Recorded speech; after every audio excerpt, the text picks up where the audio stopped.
You arrive at the upland fold as the day thins to pewter, the last smear of sun draining behind the spine of the hills. The path has been a ribbon of trodden turf and slaty patches, damp where brooks wander unseen. Your boots know every hollow. The hurdles are there below wattle and withy, a pale ring stitched into the heather, and the little gate that makes one quiet throat for the night's counting. You walk the line first. It is your habit, and the hills approve of habits. Fingers brush each stake, each twist of hazel, each tug of cord rubbed smooth by weather and by your own handling. A quick pull here, a turned peg there. A nudge of heel presses turf firm where hooves might slip. The fold is not a fortress, it is a suggestion, and the flock, knowing suggestions, leans into it. Your lantern hangs under your cloak, a hooded glow you will only wake if the sky refuses its share of light. For now, you keep to moon in memory. The air tastes of lanolin and a thin thread of peat smoke from some far hearth. You could find the farm by scent alone. Wet wool, a faint iron tang from a bucket left by the spring, the crushed sweetness of gorse flowers you once chewed to learn their taste. A curlew calls once, as if checking the books of the evening, and then quiet closes again. You scratch behind the ear of the nearer dog. His coat holds a day's worth of burrs and a thin scratch earned on a stone stile. He is not sorry. He knows exactly what dusk requires and expects to be told little. You gather the hurdle line by the gate into a smoother funnel. Your hands remember the shape before your eyes study it, making a long throat of space where one sheep, and only one, feels welcome to pass. The dogs understand without looking. They drift to the edges, a pair of steady thoughts you do not need to voice. A soft PSS sends the bolder ewes backward a pace, and a raised palm tells the younger dog that tonight is not for heroics. The flock breathes, a woolen tide, and the day slackens its hold. You wet your lips and test the numbers you will use, the soft rhythm you have made a friend of. Your tally stick waits in your belt, a neat length of ash with shallow cuts where other nights left their marks. A knotted cord threads your waist like a quiet snake, knots sitting at calm intervals, each one a promise to be kept. Beside the post you set a small bowl with smooth pebbles from the brook cool, familiar, silky with handling. Stones, stick, cord. 3 ways to make certainty agree with itself, because certainty is a polite creature that likes company.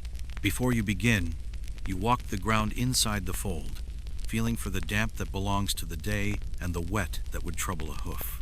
Where the soil dips toward a trickle, you lay a flat stone, and where a root has pushed through, you press it back with the ball of your foot.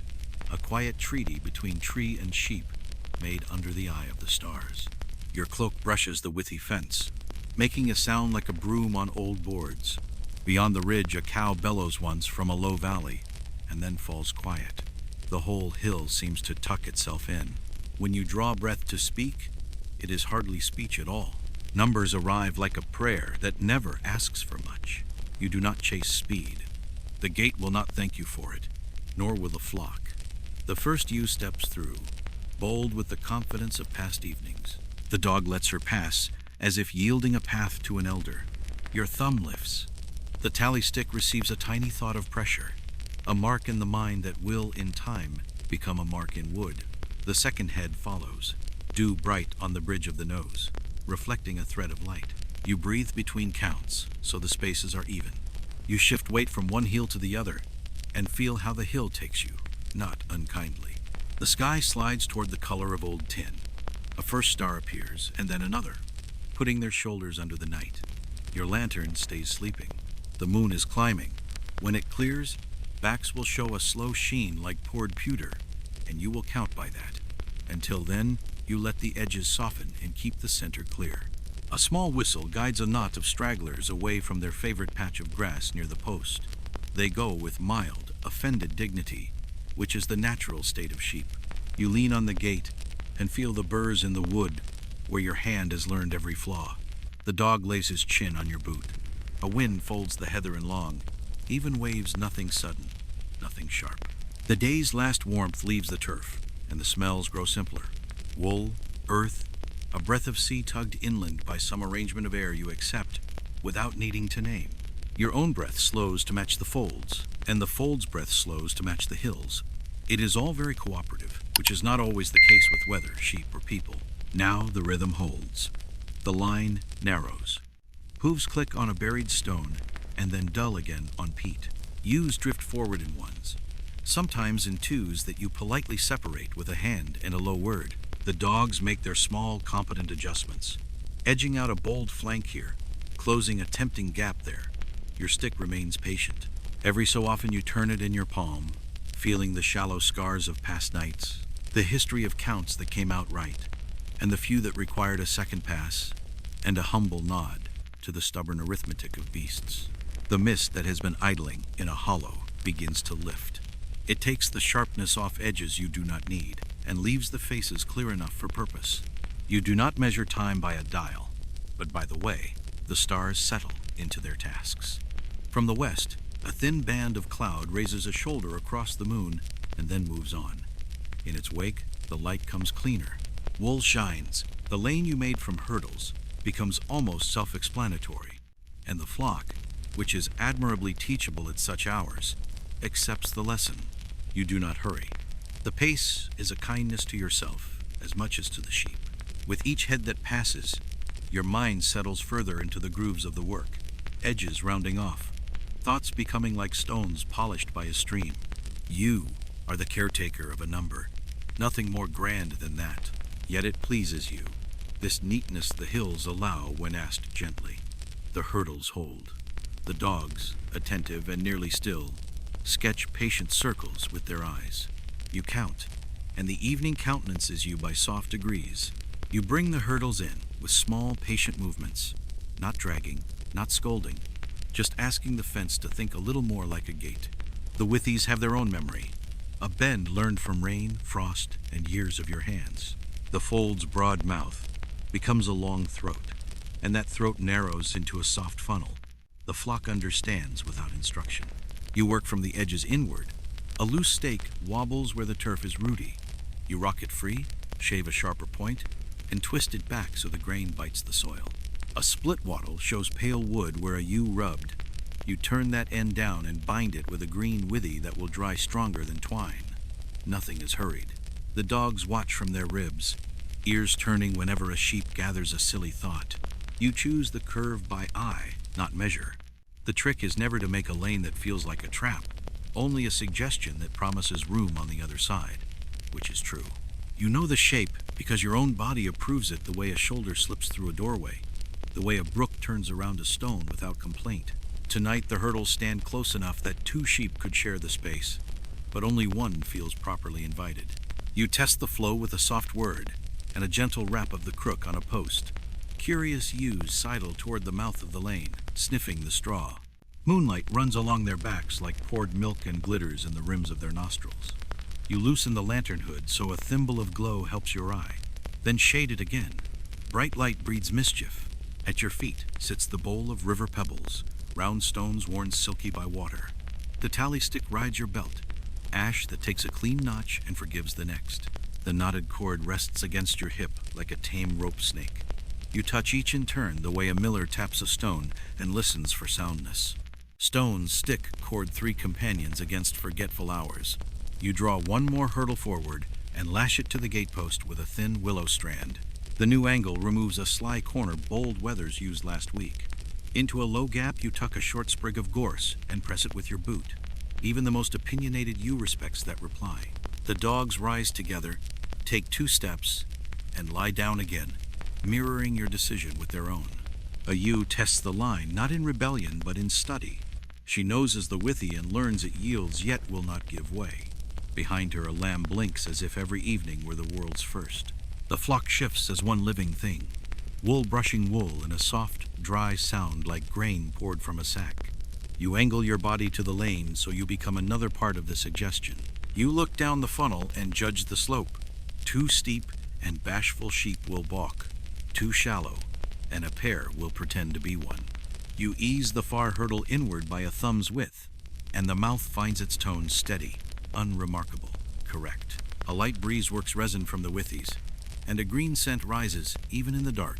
You stroke the nearest dog's ear and feel burrs snag your skin. He closes his eyes as if you have told him a quiet joke. Your commands will be small ones, made of breath, finger, and foot. You will not shout. A shouting shepherd ruins the very lane he worked to shape, and the flock prefers ordinary behavior to heroics. At the eye of the lane you rub a smudge of chalk on the post, pale as frost. It is not warning or charm. It is a lighthouse for your hand, the place where the stick will pause at the completion of each score. Chalk squeaks, then falls quiet. The moon, higher now, makes the mark shine more than you planned. You step back to read the whole work, the way a thatcher steps down a ladder to see a roofline. The hurdles lie in a gentle arc. The gate sits true. The lane breathes. Below, water moves under sedge on its private errand to the river. The wind turns and carries a breath of salt inland. From where you stand, you can pick out, in memory, the path to the summer hafod stone. Fern, foxglove, a pale spine of fallen tree, though tonight belongs to lower ground and its good order. Mist tests the hollow, and then settles. You tighten one last binding, more for friendship than need. When you move to the gate, the flock follows the swing of your cloak, not crowding, only adjusting, as if thirst had found a stream. The first you will come when you ask. The second will come because the first did. The third will come because three persuades even doubters. You let them wait a little longer so the lane's promise can ripen. In that pause, the hill tucks a blanket around itself. Your shoulders settle where they belong inside your cloak. The dogs rise without your word, then fold themselves small, ready to expand at a finger's tilt. A curlew calls once on the ridge, and the sound goes farther than seems possible.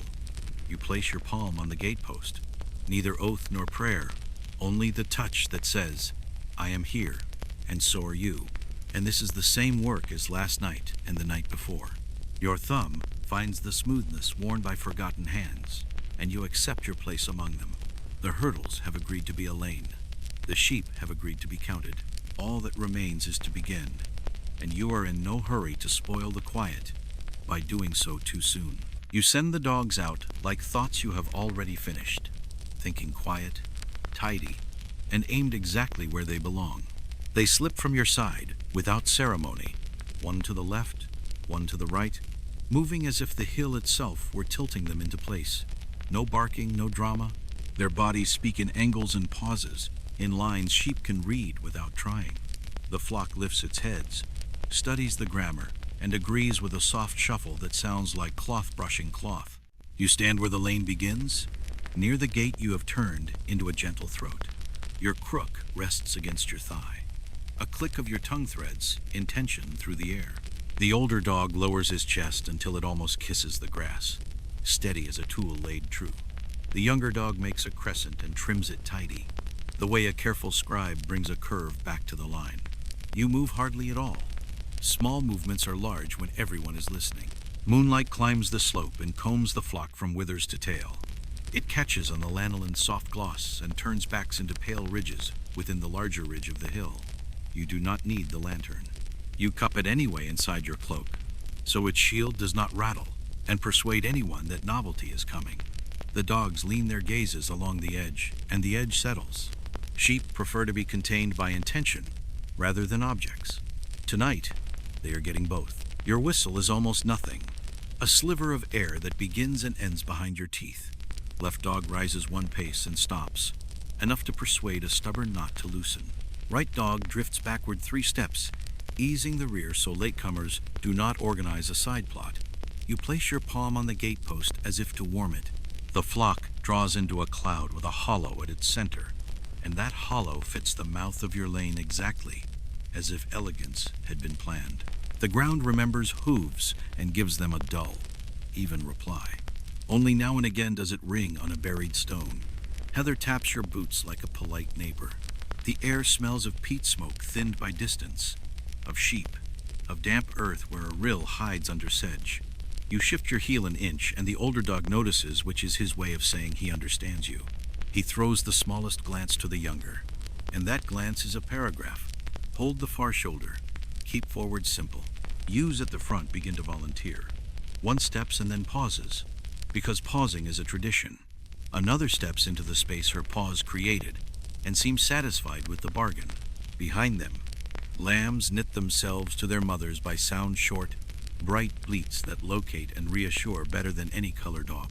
When a lamb balks at a shadow near a hurdle, The younger dog performs a deliberate nothing, and the lamb discovers that the shadow contains only shadow.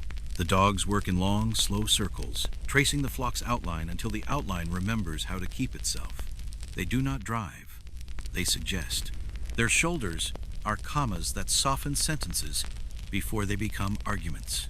They lie down at those moments, when lying down convinces sheep that everything was their idea. You offer only small punctuation, a hiss that means closer, a finger that means hold, a toe lifted in turf that means you notice the thought begin and will not let it finish. The breeze changes its mind and comes lightly off the sea. The edge of that air carries salt and the thin, metallic memory of rain. Clouds graze the moon and move on. The light goes from bright silver to pewter and back again, and still the dogs draw their circles without needing to change the grammar of their work. You feel the count waiting, but there is no hurry to begin it. Counting is not a launch. It is the natural end of good circling. You step 2 paces toward the left dog, and he flows a little higher, closing a gap that did not yet exist. He folds at your gesture, velvet and hinge, ready without strain. The right dog notices the new shape and trims his arc to match. 3 bold wethers who were forming a committee on the subject of hedges lose interest in governance and return to citizenship. The mouth of the lane steadies like a doorframe, and the flock drifts toward it because doorframes are persuasive. A pair of ewes tries to be one sheep, which fools nobody. You let them experiment for 2 beats, then turn your wrist so the crook shows its dull crescent, and the younger dog narrows his chest. The pair elongates into single file, mildly offended by how obvious it all was. A lamb decides his mother is actually that other ewe of similar size and opinion. The older dog offers the weight of his gaze, and the lamb remembers reality in time to avoid a lecture. Everything has softened. The night is no longer the cool end of day, but its own medium. Your mouth tastes faintly of wool grease and iron from the bucket by the spring. The smell of crushed fern travels low to the ground. You inventory comforts: satchel, oat cake, little knife. Cord with knots you will move later. You press your thumb along the tally stick, not to notch it yet, only to remind the wood it will have a job shortly, and need not be nervous. When the circle is as round as it will kindly be, you bring the dogs closer by invisibles. A glance, a tilt of chin, a partly shifted weight. They comply without visible motion, which is their best trick. The mouth of the lane holds shape. The flock prepares to flow. You give the older dog a word that is half praise, half reminder, and set your heel in the little groove you always find near the post. The first ewe raises her head as if struck by inspiration. The second follows because she was wise enough.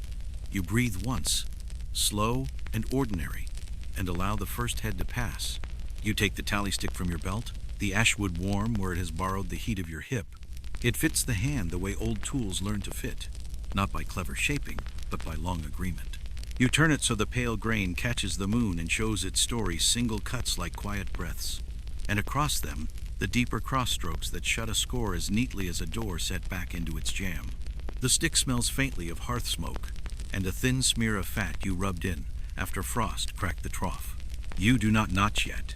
You listen through your palm. The shallow scars are not only marks, but a winter's worth of evenings, each with its own wind and its own small doubt resolved. Your thumb climbs the little ladder and rests on the last cross. 20 heads, then another 20, numbers that behave when you speak them calmly.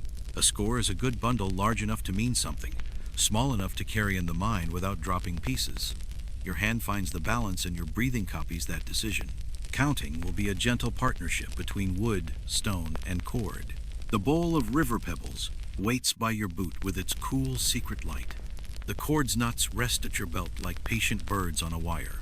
Each will speak when it is time, and the agreement among them will keep the hours honest. With the tally stick, you promise yourself the measure of heads as they pass. With the pebbles, you promise yourself the measure of scores. With the knots, you promise yourself the measure of the night entire. You lift the stick to your ear for a moment, a foolish habit that works. Wood remembers. Your thumbnail rolls across the last cut to test its depth. Not too deep. You will not weaken the length. Not too faint.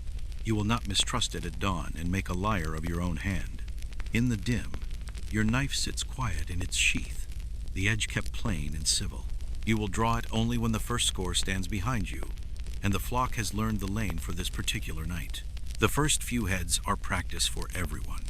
Sheep relearn the throat of the gate, even when they have known it all their lives. You relearn the scale of the stick even when you could draw it in your sleep. One ewe lifts her face and sniffs the ash as if it carried news. Another fills the mouth of the lane and then forgets why she came. She remembers, and the world repairs itself. You let 3 pass without thought, then allow yourself the first counted number, gentle as a half-remembered rhyme. The stick steadies your cadence. You keep it in your left hand, so the right can greet the dog or brush a burr from the withies. Each time a head crosses the post, you taste a small, wordless syllable at the back of the mouth one. Then the next, nothing chanted, nothing grand. When your mind stumbles on a bleat or a glitter of moon on an eye, the ash answers by being the same length it was a heartbeat ago. Sameness is helpful. Even the hill seems to approve of sameness tonight. At the 20th head, you pause in a way that tells nobody you have paused. The stick turns crosswise under your thumb. The knife's point whispers. The grain parts. A deeper stroke completes the bundle. A score shuts itself like a well-made gate. You do not look down. You feel the truth of it instead. Then move a pebble from the left of the bowl to the right. The stone clicks once, a sound small enough not to carry, large enough to shape the moment. The older dog's ear tilts and then stills again. You think about other nights and other numbers. In summer, when lambs are lanky and brave, you sometimes count by pairs for ewes and their young, doubling yourself and having again to keep pace with family. In the deep weeks of winter, when wind worries the fold and snow makes lace in the heather, you take the stick to the hearth at dawn and smooth the new cuts with a little grease, so they do not raise splinters when frost answers sun. A stick that endures becomes a diary you read with your fingers. Another score ends. The pebble moves. The cord receives the gentlest tug as you slip one knot along to mark what stones and wood have already said. Belt settles, cloak whispers, breath goes in and out of its own accord. The sheep, devout believers in precedent, accept the lane as good custom and attend to it faithfully. Their attention blesses the arithmetic. Your boot finds the small groove near the post where you always stand on such nights, and the earth returns its slow, useful answer. When a head ducks under another's chin and tries to borrow its place, you smile into your cloak and let the stick answer by not moving until the order of the world returns. When 2 bodies wedge side by side, you lean the crook into the empty air and it becomes full of suggestion. The crook returns to your thigh. The dogs let the flock congratulate itself for being reasonable. By the time the 3rd cross stroke is cut, 3 pebbles keep company on the right side of the bowl, and the night has said yes.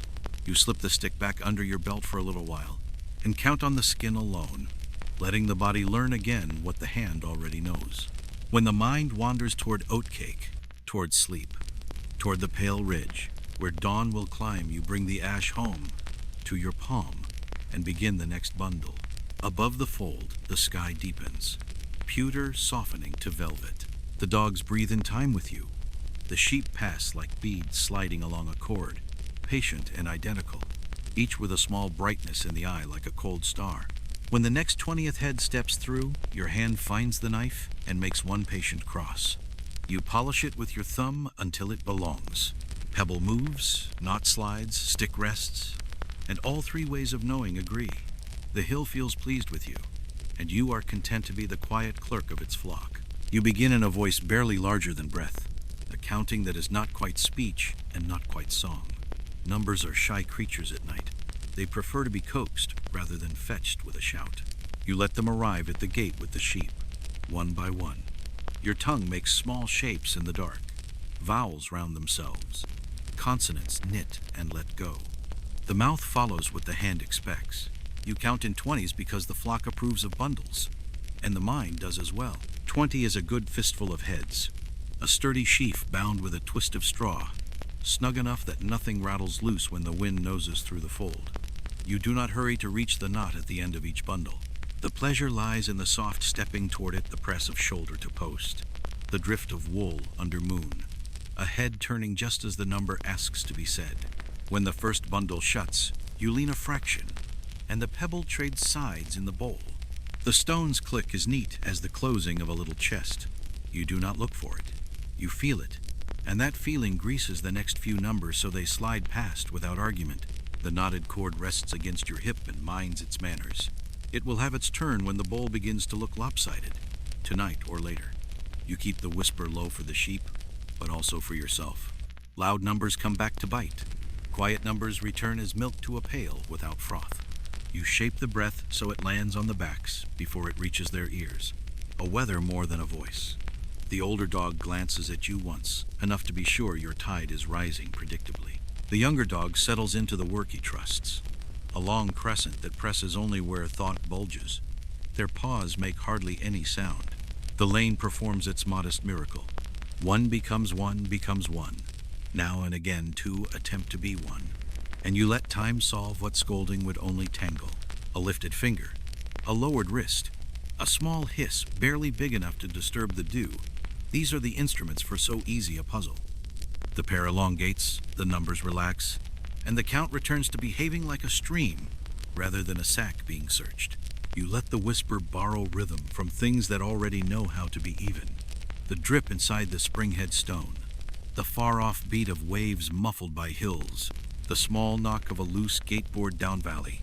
Someone will remember to mend when the season turns.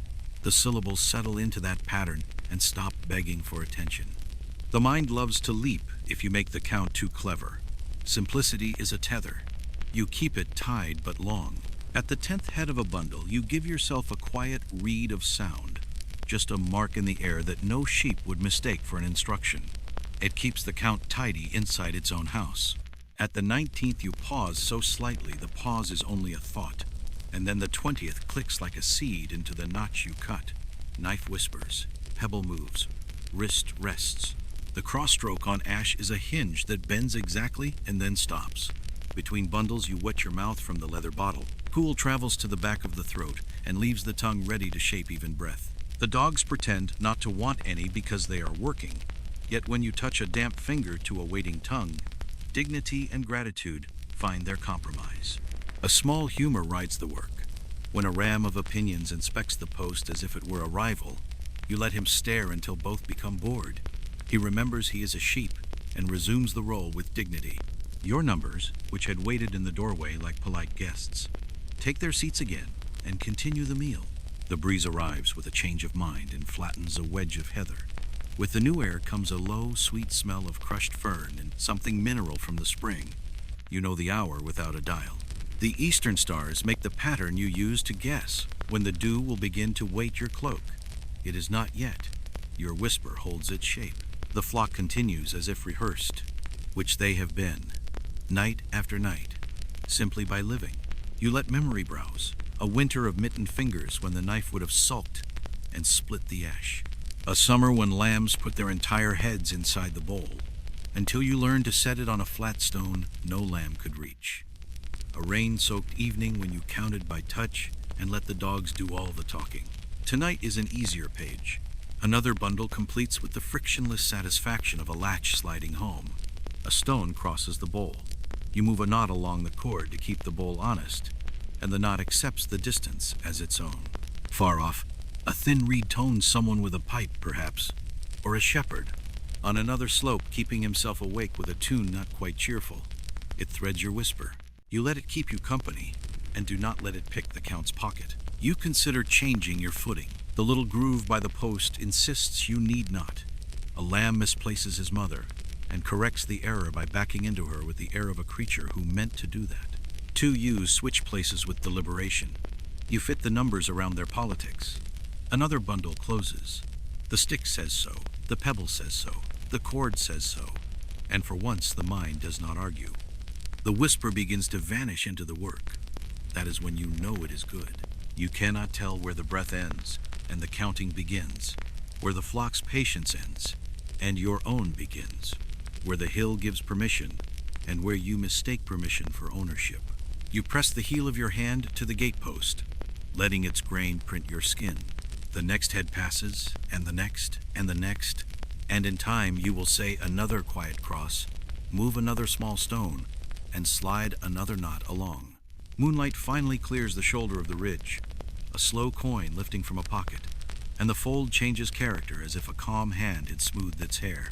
The sheen on the sheep backs deepens from dull pewter to soft silver. Lanolin answers light the way, water answers a fingertip, not with glitter, but with a humbled glow. You ease the lantern under your cloak so it does not argue with the moon about who owns the night. You have learned that light, like dogs, works best when it is told only once. Too much and the flock begins inventing stories. Too little, and you invent them yourself. Tonight the moon has taken its proper wages. You help by angling the lane so the rays run along rather than across it. Backs gleam lengthwise. Eyes become little wells rather than bright coins. The gatepost drinks light and gives it back to your hand as a pale stripe you can trust. Each passing head is a small lesson in reflection. Where wool is newly risen from a rub against withy, the fibers stand and drink more light. Where rain slicked a flank earlier, the coat lies and sends a wider reply. You count by those answers without needing to think about it. Your mouth gives the numbers, your eyes harvest the sheen. A lamb's crown, still soft with youth, takes light as a bloom takes dew. An old ewe's ridge of spine gathers it in a single courteous line. Clouds graze the moon and then slip free, leaving the fold to breathe. When the light dims, you change your meaning of clear. Instead of bright on backs, clear becomes the shape of breath in the air. When a sheep sighs the faint plume that rises and disappears, you mark the sighs as carefully as the glints. The dogs notice and make their circles a touch closer, as if to hold the breath inside the fold, safe and simple. Your cloak edge makes its own small horizon, and you use it freely. A pinch of cloth over the lantern hood, a tilt of shoulder. The beam resembles mist more than flame, a kindness to nervous eyes. Sometimes you let the hood lift a finger's width to paint a dull stripe beside the gate where you like your feet to live. Then down it goes again, the lantern content to be a pocket of warmth rather than a declaration. The tally stick enjoys moonlight. Ash grain reveals itself like careful stitching. You hardly look, you feel. Every so often, your thumb checks the last cross and comes back soothed. Pebbles wait in their bowl, snail shells smooth, glimmering like riverbeds seen on bright mornings. Even they seem to approve of the moon's decision. The cord, too, has its small shine where your fingers have burnished the twists. These quiet brightnesses ask nothing, which is exactly what you have to give. Far on the slope, a wet rock faces the sky and throws a single blunt star back at you. You use it as a second post in your mind. Between the chalk stripe and that dull star, the lane becomes a thread you can hold. When a pair tries to be one shadow, you shift so that their backs, catching light at different heights, admit their trick. The younger dog reads the same sentence and places one paw as punctuation. The pair becomes two phrases again. Lanolin has its own weather. When night grows colder, the smell rises a little. Sweet and greasy and oddly clean. It reminds your mouth to keep moving. You taste it at the back of the throat the way a smith tastes iron dust without complaint. The numbers, shy as small birds, arrive to sit on your tongue and never quite take flight. They are content with perches, gatepost, stick, pebble, knot, and the gently shining ridge of a back. Dew begins to think about forming. You feel the first hint where the wool brushes the hurdle and leaves a darker suggestion. Soon, the heather will hold beads that think they are stars, and the ground will decide to give a colder answer to boot leather. Before that, there is this perfect hour moon high. Wind even, dogs settled, sheep certain, your hands remembering beyond remembering. The count slides forward as if drawn by its own gravity. You work the lane's angle again, not by moving hurdles, but by moving yourself and the dogs so the line of light continues to serve you. Shoulders relax. Hooves make a pocketed sound on peat. A curious lamb examines your boot, decides it lacks interest, and passes with his mother as if he had planned that all along. You breathe the rate the moon suggests, unimpressed with hurry, very good at staying. Now and then a cloud considers the moon and covers it, just to test you. You answer by widening your pupils instead of your lantern. The world grows velvet for a handful of heartbeats. Wool is no longer silver, but a deeper gray that still arranges itself into countable pieces. Your whisper holds. The knife stays sheathed. The stick waits. The pebble does not yet need to move. When the cloud releases its grip, the fold reappears, not as a surprise, but as a confirmation. The dogs, silvered at the edges, look briefly carved from the same light as the sheep. The older one's ruff holds tiny moons on every tip. The younger's eye carries a small disc that is not quite a reflection, not quite his own thought. Their breathing, low and regular, maps the same rhythm as your numbers. Between each 20th and the next, you reward them with nothing more than steadiness. It suits them. The lane's promise remains true. You lean, and the pebble crosses the bowl. The crossstroke takes its place on the ash, not a wound, but a record. The knot slides like a quiet star on a short sky. Moonlight continues to find the lanolin and make from it a path the eye can stroll without getting lost. You do not look for beauty. It just refuses to leave. You let it stay and do its work, which is to make counting feel less like arithmetic and more like weather. In time and time is behaving well tonight. You discover you have gone further than you meant without noticing the distance. That is the moon's talent when it is your ally. It removes edges from effort. You straighten your back, feel the warm rectangle where the lantern kept your ribs company, and let your mouth go on naming what passes. The fold accepts the names. The sheep accept the lane. The hill accepts the hour. Silver rides the wool, soft as breath, sure as habit, quiet as numbers that like the dark. You listen as the night decides to speak in small voices. Lamb calls begin as slender threads, each one thinner than a reed note, and yet you can separate them the way a hand knows beans from pebbles in a dark pouch. Their pitch sits high and bright, a little glass bell struck by breath alone. Mothers answer from lower in the chest, a warm, humming depth that carries farther than seems possible. Between the two thin and low, the fold holds its register, and you read it like a page you have turned 1,000 times. You shift your weight to the gatepost and let sound become direction. The lane is ready for pairs, and your counting becomes wide enough to hold two beings moving as one thought. You do not rush the passage, where a single ewe would slip forward without asking questions. A ewe and lamb negotiate every step, and you offer patience as the toll. You keep your voice at the same soft level you use for numbers, a sound that behaves more like weather than speech. The dogs accept your choice and make their circles smaller until the circles are almost only ideas. The older lies down at the far shoulder of the flock and turns into punctuation just a dark comma holding the claws together. The younger settles near the bend and becomes a quiet apostrophe, reminding everyone to stay attached to the sense of things. It is remarkable how small the signals can be when you have taught them to be small. Sound is your lamp as much as the moon. You attend not just to the air in front of your face, but to the corridor of air beside the lane, where noise narrows the way bodies do. When the next pair approaches, the lamb's bleat touches your ear a heartbeat before his muzzle touches the post. You allow him to enter tucked on his mother's shoulder. Your whispered number stretches like cloth to cover them both without squeezing. The dogs make no comment. Tonight the sentence often reads, "You and lamb." Pause, you and lamb. Your mouth keeps time. Your hands do very little. Your eyes look for glints on wool, but trust the conversation more than the light. A small confusion begins at the curve, where the lane tilts out of the wind. A lamb mislays his courage and presses his forehead against a withy whose gloss smells of sap. The mother answers with that particular tone, the one that is both instruction and consolation. You wait, because waiting is the shortest road. The older dog lowers his head and becomes landscape. The younger draws a gentle line with his gaze, not pushing, simply underlining the obvious. The pair remembers how to be a pair, and your count steps forward as if it had never paused. You do not carve a notch for that. You keep the agreement in your breath. You angle your body so the shoulder of your cloak casts a little shadow at the mouth of the lane. Lambs like the feel of edges. Edges help decide. The knot of wool that was thinking of becoming a debate chooses instead to become a file. Your numbers approve. They prefer things that learn to agree without being told they are learning.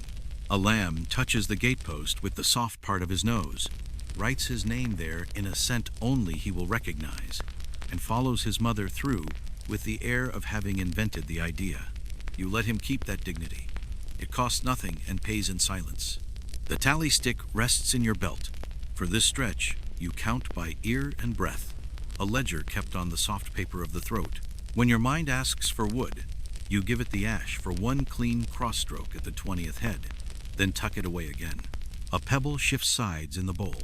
When the bundle closes, the small click says you are still here. The knotted cord waits its turn. Your hands prefer not to fuss while lamb voices are doing good work for you. You remember other springs when the chorus was new and wild, when every lamb protested everything that changed by half a hair. Tonight's flock is seasoned to the lane and to the habit of evening. Bleats arrive like notes in a scale that trusts itself. Mothers answer under your whisper so your mouth can place words between them without anyone tripping. Sometimes the two sounds meet and braid, and that braid is exactly the width of the gate. The rhythm pleases the hill. You can tell by how the wind agrees to stay at one steady strength. Heather leans in long strokes that point all noses the same way. The moon clears and shows breath as a faint smoke over every head. Lamb breath is finer, a quick mist that vanishes before it can speak twice. Ewe breath gathers and hangs in the lane just long enough to say, "Here, this way." You use those vapors as markers. When two plumes rise together from one narrow place, you know the pair is ready. When only one plume lifts, you offer a pause, so the second finds it. Counting becomes shepherding of air as much as wool. A lamb decides, as lambs do, that he belongs to an entirely different ewe, whose tale looks equally trustworthy. The mistake is brief and comic. The proper mother lifts a sound that is neither scold nor song, and the mistaken lamb pivots as if an unseen hand had turned his small skull by the ears. You let the number wait at the back of your mouth until the right pair slips past your knee. It is a humble power to let a number wait without withering. The night approves of that kind of restraint. You can hear its approval in how quickly quiet returns. Your dogs keep the conversation from growing opinions. The older breathes like a bellows on its smallest setting, lifting and settling the flock's thoughts. The younger watches for the lamb who tries to reverse himself when the gate smells too interesting. He places a paw where the thought begins, and the thought ends by forgetting it ever started. When you glance at them, they do not ask for praise. They want steadiness, and steadiness is what you have in plenty. Far across the slope, a low water speaks to itself. The sound comes thin along the grass and arrives as a ribbon you could fold into a pocket if you had reason. You have none. The fold has all the reasons it needs. The ewe's answers move through the wool like warmth through milk, slow and entire. It softens the arithmetic. You do not so much add as gather. You do not so much total as fold the edges until they meet.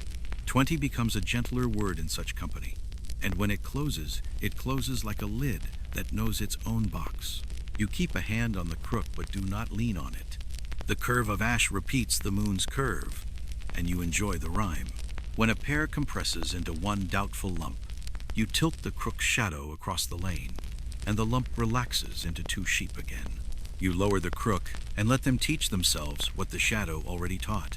Teaching oneself is the most permanent kind of learning sheep attempt, and your job is to keep the lesson small enough that they can own it. Another bundle nears its end. You lift the tally stick and draw the cross with care. Not a wound, but a placed thought. The blade's point hums against grain and then sleeps. A pebble crosses the bowl. A single knot slides along the cord to make stones and wood colleagues rather than rivals. Moonlight rests on everything you have. Touched wattle, post, dog ruff, your own sleeve where grease from a ewe's back left a crescent darker than the cloth, and the light looks satisfied with your arrangements.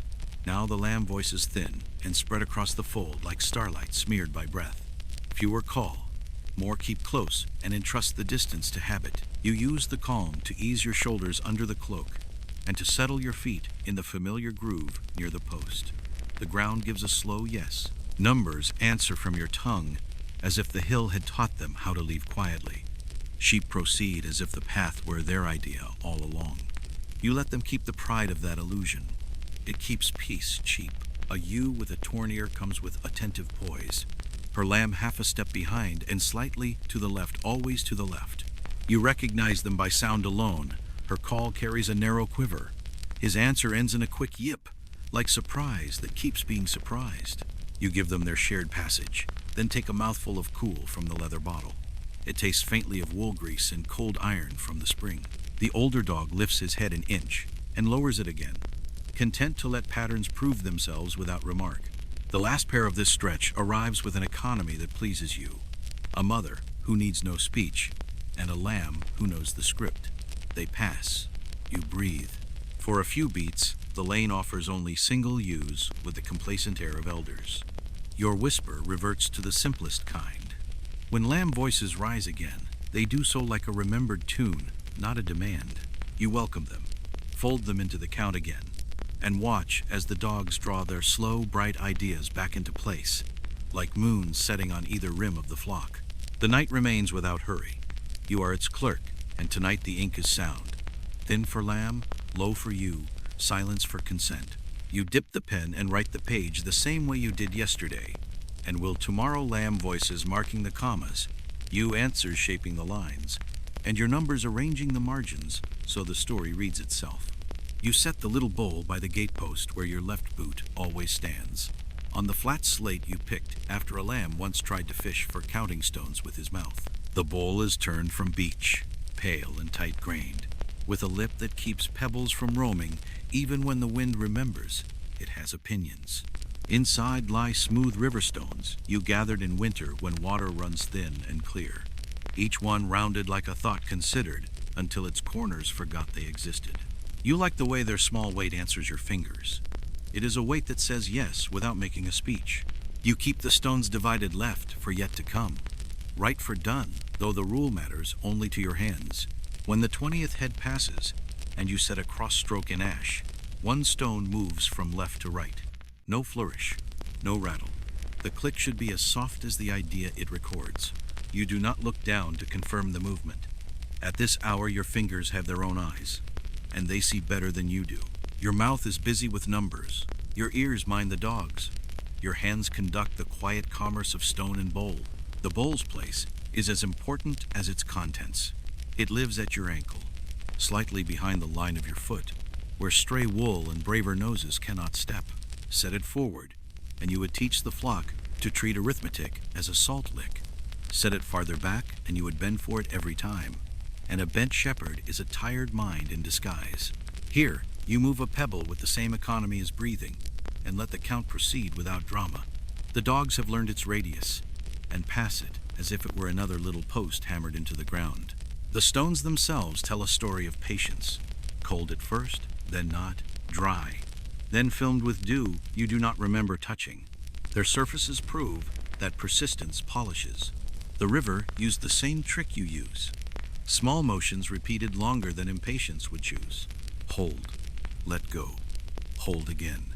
Where the brook worried a shard into a bead, you worry a band of 20 heads into a tidy bundle. The hill approves of such kinship between water and wool, and the night offers you its cooperation. When a bundle closes, your knife whispers across on ash, and in that same breath your hand slides one pebble across the beach. Wood answers wood, stone answers stone. The two sounds overlap like a rhyme. In weather, that would turn every task into a conversation. That rhyme keeps your attention from being persuaded to wander. You let the sound be small on purpose. Large sounds attract opinions.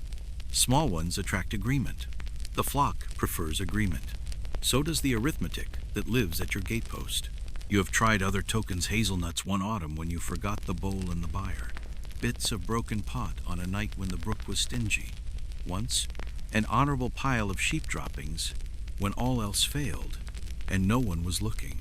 None behaved half as well as river stones. Nuts went missing into mouths. Sherds scraped the bowl and your patience. The honorable pile told a story you preferred not to read. Stones are exemplary colleagues. They stay where they are put and do not hold opinions about oats. Even so, you keep them few, because too many tokens invite fidgeting, and fidgeting courts mistakes. Dew thickens. A bead forms on the bowl's rim and holds a star inside it.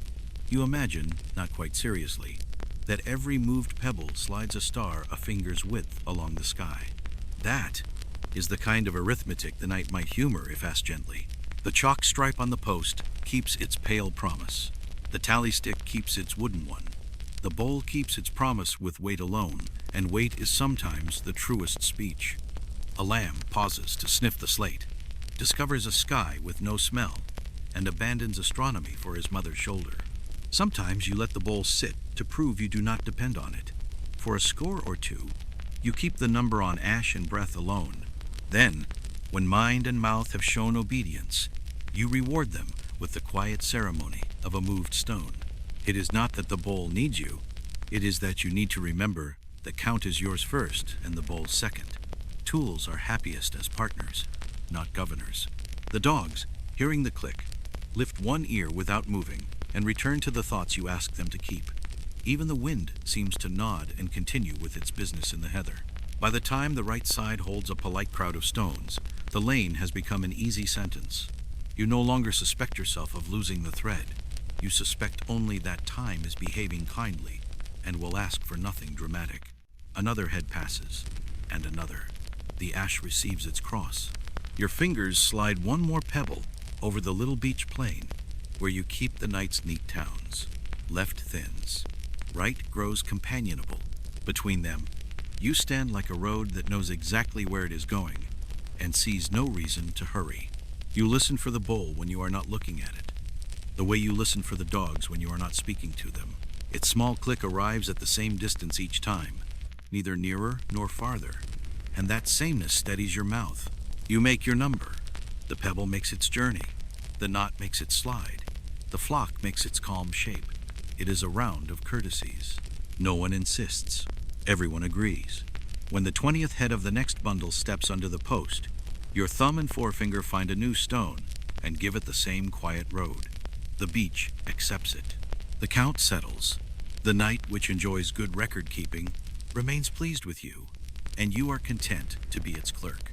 You breathe a cue that is more intention than sound, and the older dog receives it as if you had laid a hand on his shoulder. He lowers his head and draws a patient line along the flock's rim, turning corners into curves the way frost turns puddles into coins. The younger dog pads forward half a pace and stops. A small stone set in a stream so water decides to go the right way. No bark, no clatter. Even the collars keep their thoughts to themselves. Your lane remains a throat, smooth and persuasive. You keep your mouth a weather of inaudible things, a thread of air to invite the old dog lower, a held breath to ask the young one to wait, a tiny click on the tongue that tidies a bulge before it becomes a tangent. Their bodies know these grammars. A lifted finger is a foothill. A turned heel is a gate that appears where no timber stands. A look dropped on the grass is the kindest fence. The flock reads all this without believing it has learned to read. Learning is the hill's secret. You only lend it shape. At the far shoulder, 3 ewes consider the heather as if it were a poem they alone can interpret. You let the old dog become punctuation, a comma that lengthens silence until meaning reappears. The ewes decide the poem is complete and drift back to prose.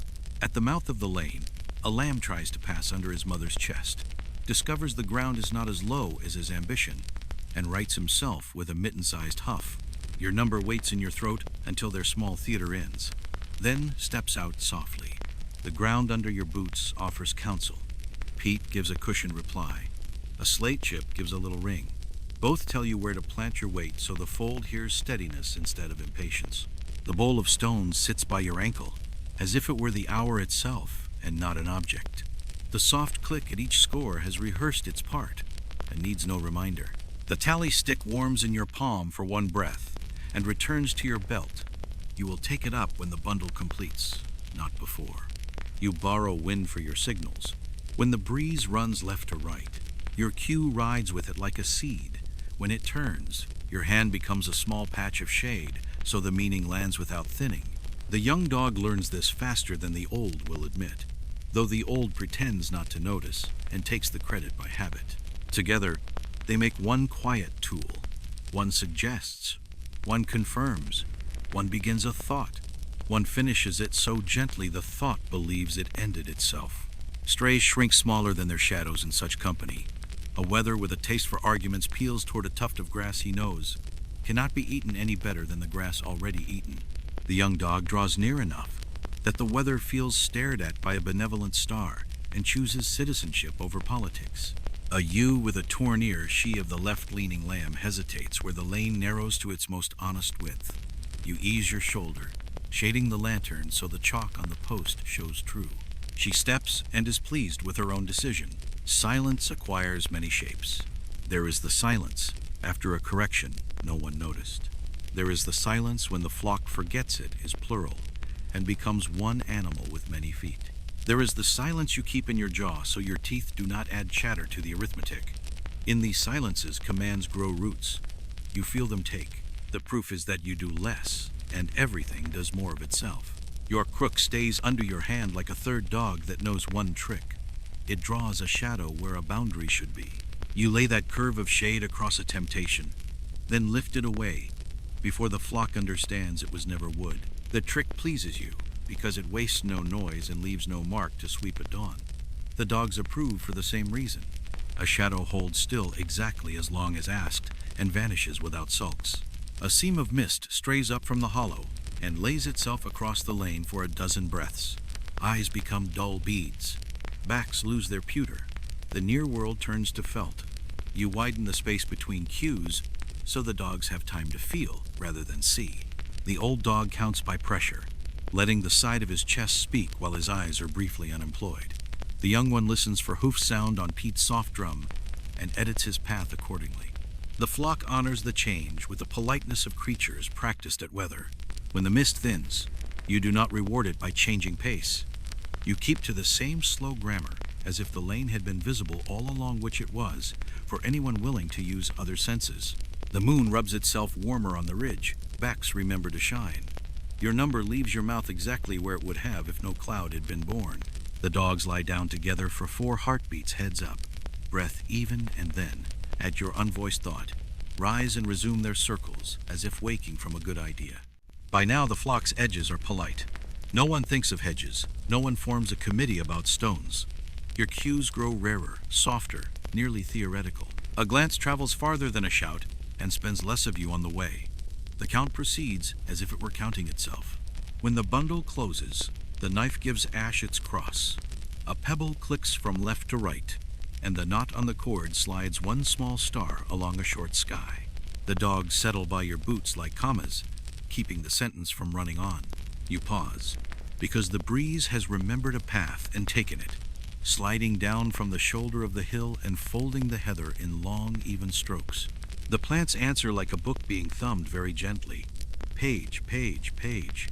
Crushed stems lift a dry sweetness that sits above wool and wet earth, a clean resin that has lived in your nose since childhood. The smell suggests that your shoulders loosen, and the gait keep its steady counsel. Nothing hurried, nothing new, only the right pace. The dogs read the breeze as if it were writing addressed to them. The older tilts his muzzle into it, catching the plain news, then lowers his head until whiskers brush the grass. The younger sets one forepaw over the other and lets your stillness finish its silent sentence. You offer nothing more than that stillness. It is a large instruction, carried without sound. The flock hears it too. Heads sink, knees soften, and the small spring of restlessness settles back into the turf. Now the counting rides on scent as much as sight. Numbers, carried by wind, stop pretending to be heavy. They behave like seeds. They travel, land, and stay where you meant them to. Your hand on the post grows light. You do not grip. You rest. The chalk's pale smear offers a quiet landmark that needs no staring. Your mouth names each head as it passes, soft enough to be mistaken for the breeze itself. The stick waits for its next cross. The pebble waits for its single click. The cord is patient. Gusts lengthen and the heather leans, brushing your boots and leaving seed on your hem, like old company finding your sleeve. A beetle somewhere inside a dead stem performs its private carpentry. A hollow knock you only hear because the wind is behaving. The air strokes the flock along the spine and keeps the wool lying. You ease the lane a heel width, so the breath runs with the sheep rather than across them. Backs shine as if they had been fingered by moon and wind together. You wet your lips, then hold your breath for 2 beats, testing whether the world continues to move without being told. It does. The older dog edges the far shoulder with a line that is more intention than motion. The younger guards the tempting pocket near the bend, with a single thought no sheep can quite see. Your crook stays against your thigh, quiet as a sleeping tool. When shadow is needed, you will lift it. For now, shadow gathers from cloak and cloud and does the same work for free. The breeze turns the heather until the bells show their paler undersides like fish turning in a pool. The color is nearly gray, nearly silver, and it makes the ground look as if it were thinking about snow without committing.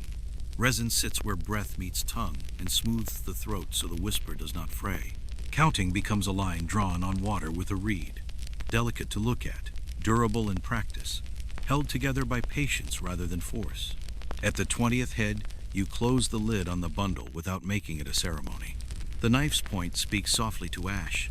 The cross-stroke appears and then forgets it was ever difficult. A pebble crosses the bowl with that small, perfect click you have trained yourself to hear, even when wind has other ideas. You do not hurry the knot on the cord. It moves as an afterthought, body finishing the gesture before the mind claims it planned anything. A ewe pauses to study the chalk as if it were a new scent worth reading. The breeze tugs her torn ear and persuades her that novelty can wait. She steps through without turning the count into theater. A lamb behind her repeats the pause, discovers that pausing earns neither praise nor scold, and files that lesson where lamb lessons go. Your jaw loosens. Ease saves teeth in winter and words tonight. The line continues, ordinary and correct. You listen now for how the heather talks, rather than for what individual hooves say. When the breeze thickens, the plants rub in longer whispers. When it thins, they break into many small syllables. Your cues to the dogs ride those changes. A longer exhale asks the older to stretch his line. A held breath asks the younger to become very small near the pocket where trouble begins. The flock accepts this grammar as if it had invented it long before you were born. The lantern stays banked. Its warmth keeps your ribs from cooling where the cloak finds a gap, and you stop a tiny click of metal with one careful shift before it can learn to be a habit. Moonlight is enough. Where it withdraws, breath and scent and the soft rasp of wool on withy replace it. Dew will shine later. For now it gathers in the grain of the post and prints a green tang on your fingers when you touch it. Heather's tidy autograph. At the bend, three weathers imagine themselves map makers, tracing a border around a laid-down tuft. You erase the map by placing your boot exactly where the line would be, and by letting the older dog walk through their notion like a mild weather front. Cartography dissolves. Citizenship resumes. Your number, which waited politely at the back of your teeth, steps out, says its piece, and disappears like every modest clerk who knows his desk. The breeze freshens and fetches a taste of salt from somewhere you cannot see. It lays a chill on your cheekbone that feels like a reminder to keep the pace exact. Exact does not mean stiff. It means generous but measured. The way you pour milk when the pail is nearly full, and you like the floor you stand on. The lane grows talkative for a few breaths. Wool whispers, heather answers, leather creaks once, and then quiets as the gust finds the gorse and forgets your affairs. On such nights you understand why the hill keeps you. Your work is a letter written in small, ordinary words and delivered to the right doors, one after another. The wind does not read, but it knows where pages should fall.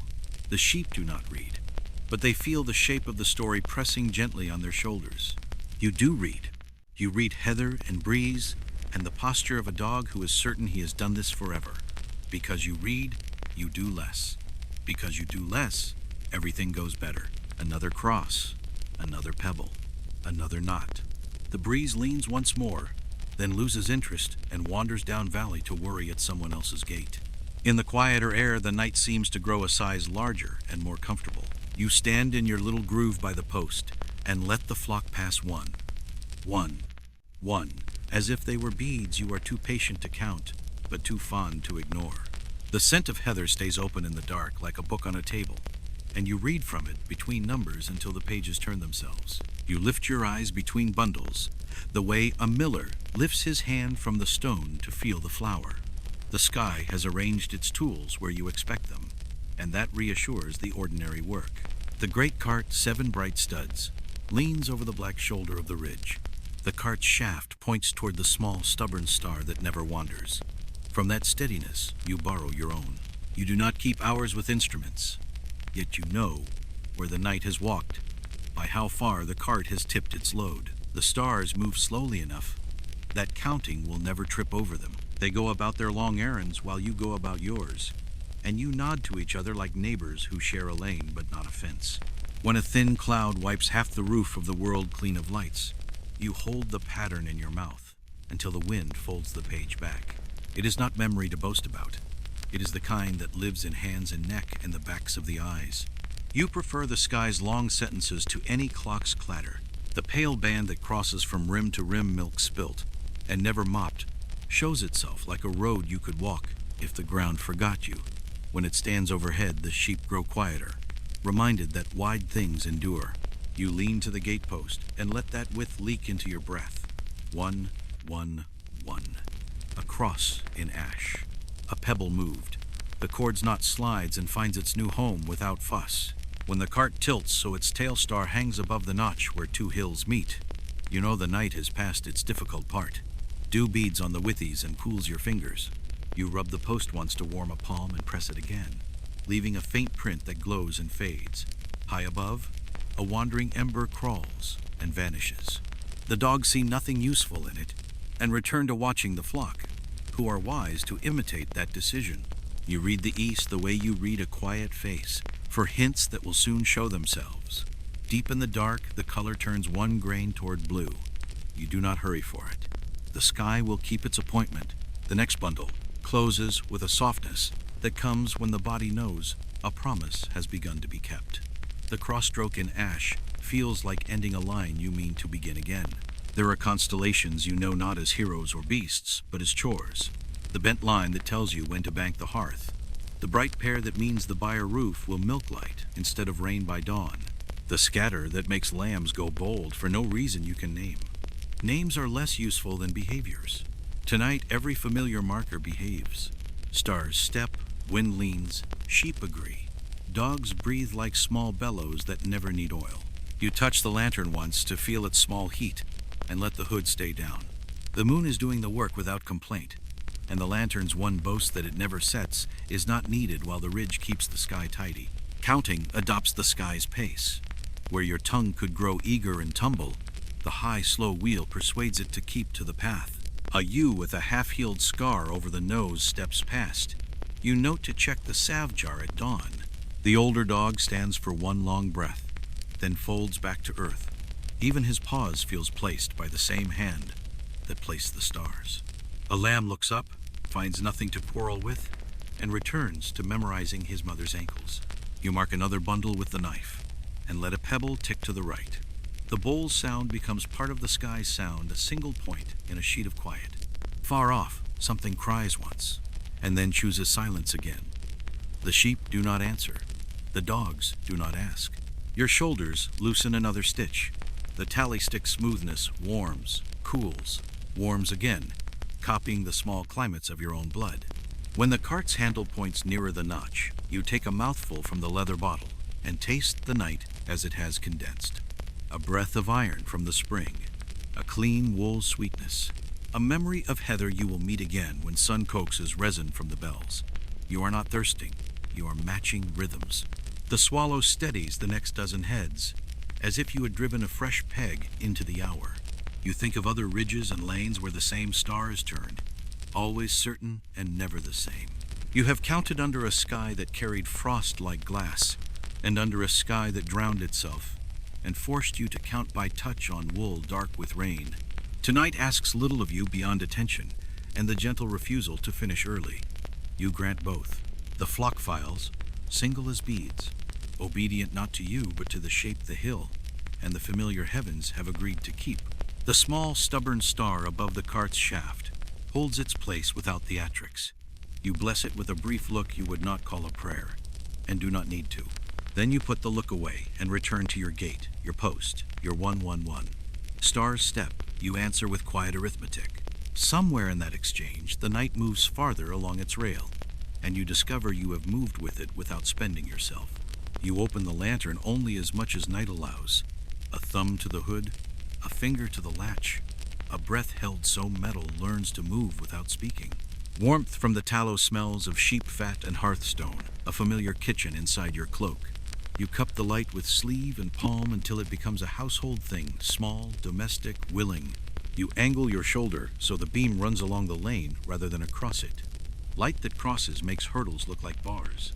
Light that runs along makes them look like paths. The sheep accept paths. The post takes a soft wash of glow and gives back a pale ribbon your hand can find without looking. The chalk mark whitens, then dims, then whitens again as your sleeve tilts. The dogs learn as quickly as sheep. The older keeps one eye in shine and one in dark, so his body reads as landscape, not event. The younger lies with his chest to the faint beam, learning the outline by scent and heat as much as sight. Your cues remain whispers of breath and joint. A flexed ankle to widen a curve, a settled heel to hold it. Lantern light is heavier than moonlight. You feel it on wool like a hand on your sleeve. Not unpleasant, but noticed. So you let the flame ride the backs, and then step off them, a polite guest. You let it stroke the gatepost just long enough to remind your fingers where the notch sits.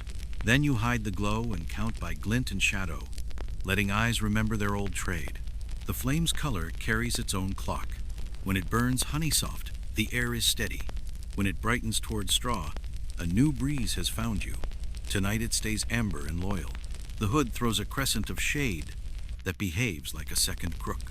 You place that crescent where mischief might begin, and mischief loses interest. A lamb stares into the cup as if it held a story. His mother blinks and moves on. You lower the hood until the cup becomes a saucer and the saucer a coin. The lamb returns to the fact of his mother. Your number waits a heartbeat to avoid spectacle, then goes on, calm as dew sinking back into grass. Soot gathers at the lip like quiet weather. You rub it with your thumb and make a small black shine. The hinge threatens a tiny click, so you teach it silence with pressure from 2 fingers and a patient pause. Tools learn from patience as surely as dogs do.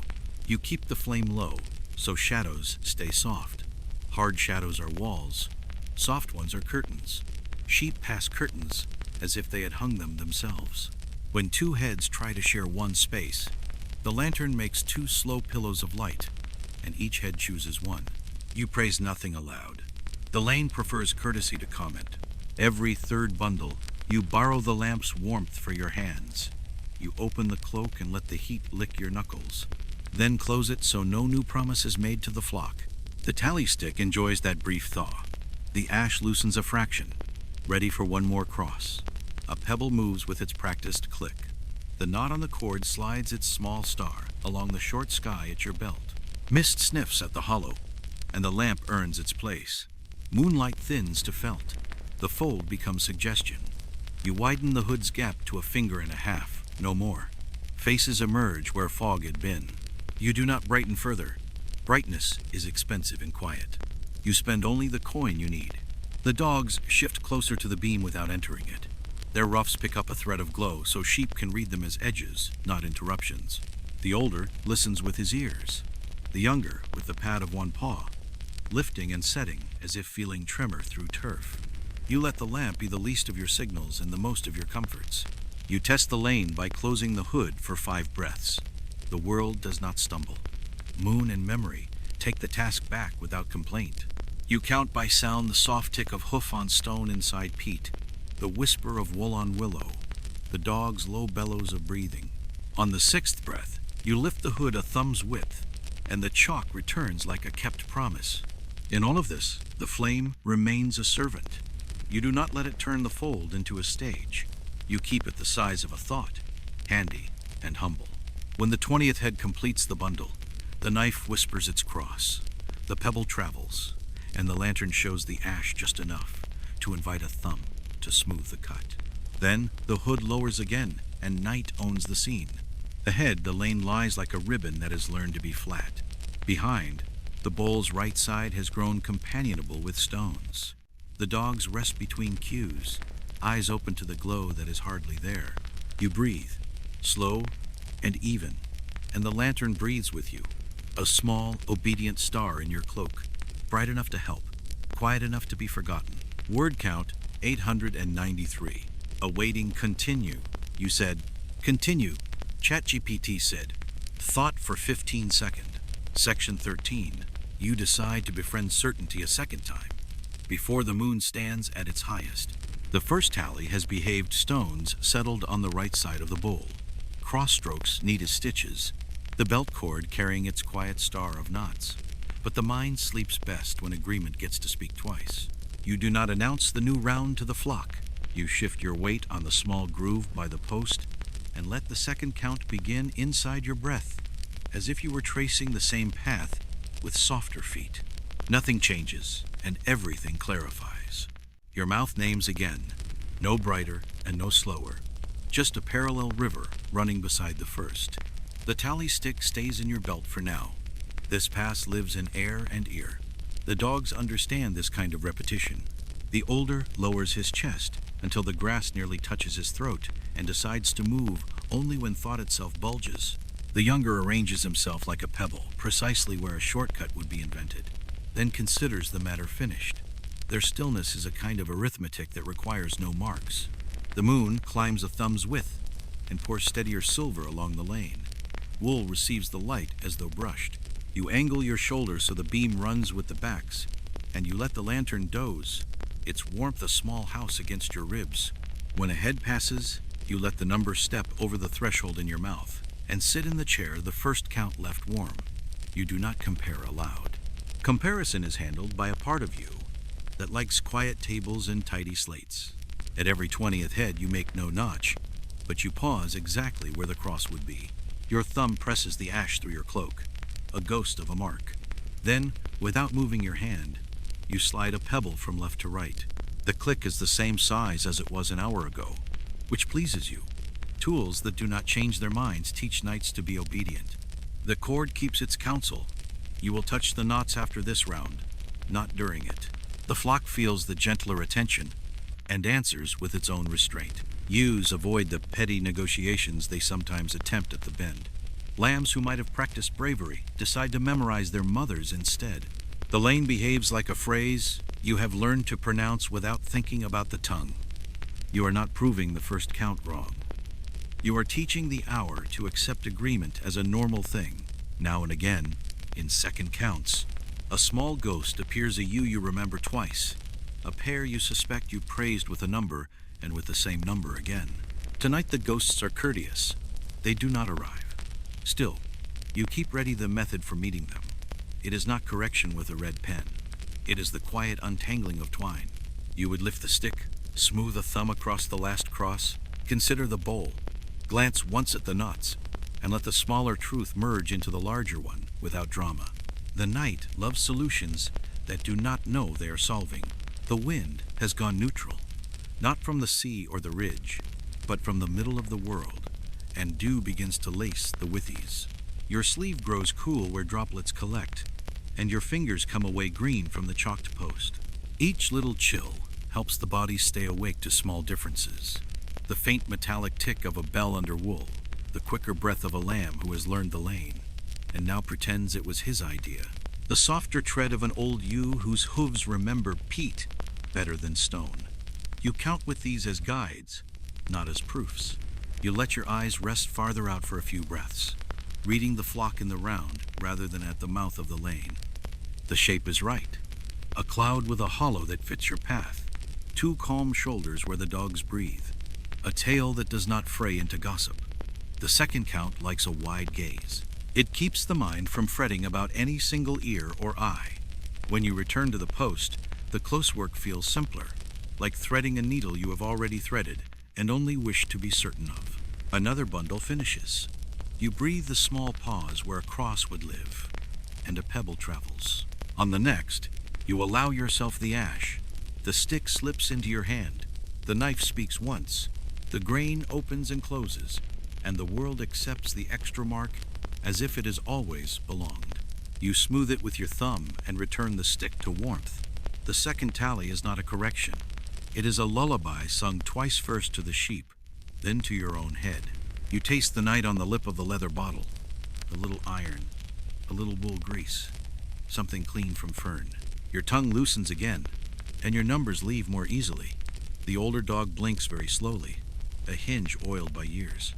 The younger steals a breath of your sleeve, reading tallow and sweat and a hint of oatcake he thinks he doesn't want. Their certainty helps the second count stop pretending to be a test and become only the gentler shadow of the first. At the bowl, right side grows companionable, left thins to modest company. There is time, and more than time, to finish this pass before the moon stands at its highest. and begins to think about stepping down. You glance once at the sky's slow machinery, the cart tilted, the stubborn star indifferent, the spilled milk steady, and find in it the same comfort you are building here. Movement that keeps its pace, returns that come when called. A book whose second reading lets every line breathe. When at last the second count meets the first with a quiet handshake, stones agree. Ash agrees. The mind agrees. You do nothing theatrical. You feel the relief in your shoulders and let it go before it becomes pride. Pride is noisy. Agreement is not. You rub the post once, not to bless it, only to warm your palm again. Then you keep going at the same slow rate, because a good second count does not end the work. It simply makes the remaining work featherlight. The cord at your belt is the quietest ledger you own. It began as twisted wool, then learned patient manners when you rubbed it with fat by the hearth all winter. Along it sit small knots, spaced like even breaths, no too crowded, none so far apart that your fingers must hunt. You move them only at completions, never midway. The cord does not chatter about the work. It certifies it. A bundle closes, the 20th head slips past the post with that modest finality you trust, and your hand finds the cord without looking. Thumb and first finger pinch the nearest knot and slide it along until it greets its neighbor. They touch, then rest.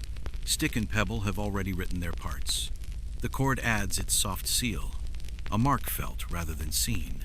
The knots are simple overhand ties, small enough not to snag on wool, large enough to know by skin alone.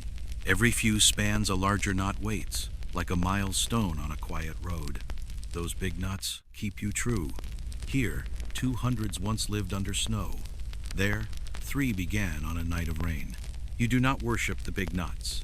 You only let them steady your hand when night tries to lengthen itself. Sometimes 2 small knots marry for a while and travel together as one. It is a pleasant economy on long counts. At dawn, you tease them apart with a thumbnail and patience, the way you ease burrs from a dog's ruff. The cord forgives these marriages. Fiber likes company. Your glove shows a narrow shine where the cord runs.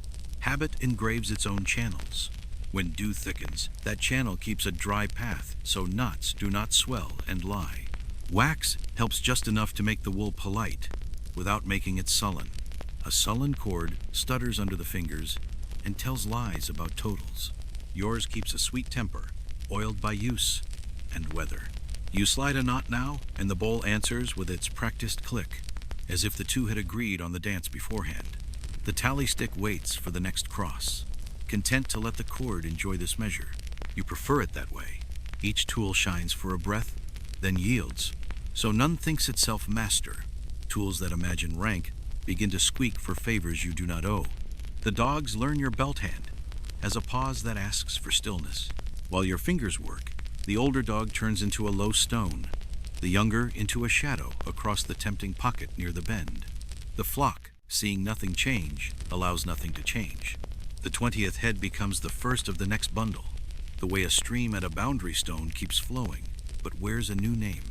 Your mouth starts again at 1. Knots make a gentler sound than pebbles, a cloth whisper at most. In winter, when mitten and frost can turn stone clicks into small explosions, the cord spares the hour that drama. In high summer, when lambs imagine every bowl holds treats, the cord keeps mischief from writing itself into the record. It is good to have a measure no lamb can steal and no wind can move. It has done other errands, leash, tie, lash, but tonight it earns its usual wage. A migration of knots along a short sky, 1 star at a time. You feel the next big knot approaching a quiet hill on a flat path, and make room in your mind for what its touch will mean. When the big knot arrives, your thumb rests on it for 2 breaths. You do not mark the moment aloud. The flock has no use for ordinals, only for edges and warmth. But your mind sets a discreet pin. This is where the moon stands high. This is where the reed-down valley forgot its 3rd note. This is where dew finished its first lace on the withies. Should memory be asked later, the cord will answer with that same cool certainty. You test yourself with closed eyes for a dozen heads, letting the world pass by nose and ear alone. The knots behave, presenting themselves in the order you trained them to keep. One slides and settles. Another waits. The big knot remains a friendly hill behind you. Your other hand takes the stick only at completions. Your mouth continues its small weather. The lane stays athroat. The flock chooses mildness. The hour proves it can walk unescorted. A lamb noses the hanging end where it brushes your cloak. You lift the tail and tuck it once through your belt so it dangles inside, safe from investigation. He transfers his curiosity to the chalked post, finds nothing to eat there, and goes on. Your number waits, then arrives, untroubled. The dogs do not bother to be amused. You keep the cord from becoming a string of charms. Reverence has its place. This is work. Yet the rhythm is devout in its own way. Touch, slide, settle. 1, 1, 1. Cross, click, breathe. You resist decoration. No phrases, no muttered bargains. The chord's plainness is a kind of honesty you can lean on when the mind begins to collect ornaments. By the time the next bundle closes, another knot has traveled, and the new arrangement tells you exactly where the night has got to without making a speech. Now the cord lies smooth again, knots redistributed like stones on a path after rain. You let your hand fall and watch the lane resume its easy grammar. The stick is ready. The bowl is ready. Your mouth is ready. The knots are ready. Readiness is the whole craft, nothing flashy. Only tools and breath arranged, so the flock can pass through the narrow place without learning fear. You give the cord a small approving squeeze and return to counting by light and sound, knowing the quiet belt will keep faith with you. You keep a stub of chalk in the small seam of your cloak, a pale thumb of stone that behaves like frozen breath. When a bundle closes, and the knife has whispered its cross into ash, and the pebble has made its tiny journey, you press the chalk to the gatepost and draw a line no wider than a straw. Pale on dark, it shows enough for your hand, and asks nothing of the flock. Dew will soften it by morning. Rain will teach it humility. That is one reason you like it. Some records should be honest only for the night that wanted them. The post has its old scars, the shine where hands have loved it, the bruises where a restless horn once argued, the grayness where weather keeps its seat. You choose a quiet patch at shoulder height, a square that meets your fingers without search. There you make each mark, spaced like measured breaths, so your thumb can find the last one without looking. Lines stand straight when you remember to breathe first and write second. Breath lays the level. Chalk lays the fact. You do not slash or tally with drama. The chalk moves as if petting the wood. A soft press, a lift, nothing more. When the moon sits high, the marks glow like moth wings. When the moon hides, the marks dull to ash. Either way, your fingers read them better than your eyes do. You use them as a margin note, a companion to stick and pebble and cord, never their rival. If one tool fails its moment, another steps in politely. The post remembers, so the bowl need not. The bowl remembers, so the cord can rest. The cord remembers, so your mouth can keep the tone the flock trusts. Dew beads along the grain. Chalk does not mind. It grows a skin, a thin blur that keeps arrogance out of numbers. Your finger passes and comes away dusted like a miller's. You rub the dust into the cloth where the crook rides your thigh, whitening the fabric in a long oval that looks like a crescent moon taught to lie flat. The dogs know that patch. They have rested their chins there on colder nights when you lent them the smell of tallow and the comfort of worn wool. At the 20th head of the next bundle, you set another line, light, neat, twins in a row. The wood does not flinch. It has been written on by weather harsher than chalk. A lamb investigates the pale stripe, with the bird-bone softness of his nose, finds no taste worth keeping, and surrenders the mystery. His mother moves, and he remembers everything that matters. You let the marks wait without guarding them. Useful things get less attention than ornaments. That is the rule you keep. Sometimes you draw a small cross in chalk at the reach of your thumb, not to imitate the stick, but to warn your tired hand that it is time to touch the cord. The cross fades under dew long before sun can show it to anyone else. A record that forgets itself is a kind of courtesy. Dawn need not read all your thoughts. The sheep will be gone to the slope. The post will keep only a sense of having been needed. You listen for the bowl's click and follow it with chalk so sound and mark agree. If a gust steals the tiny sound, the post holds the place for you. If mist makes the chalk shy, your thumb learns to feel the thin ridge a fresh line leaves against old wood. Your tools cooperate like neighbors at harvest. One lifts, one rakes, one carries. None argue over whose load was heavier. The arithmetic benefits from such manners. The older dog has learned that your raised hand with chalk means stillness more than any other command. He melts into turf and becomes landscape. Sheep read him as hill.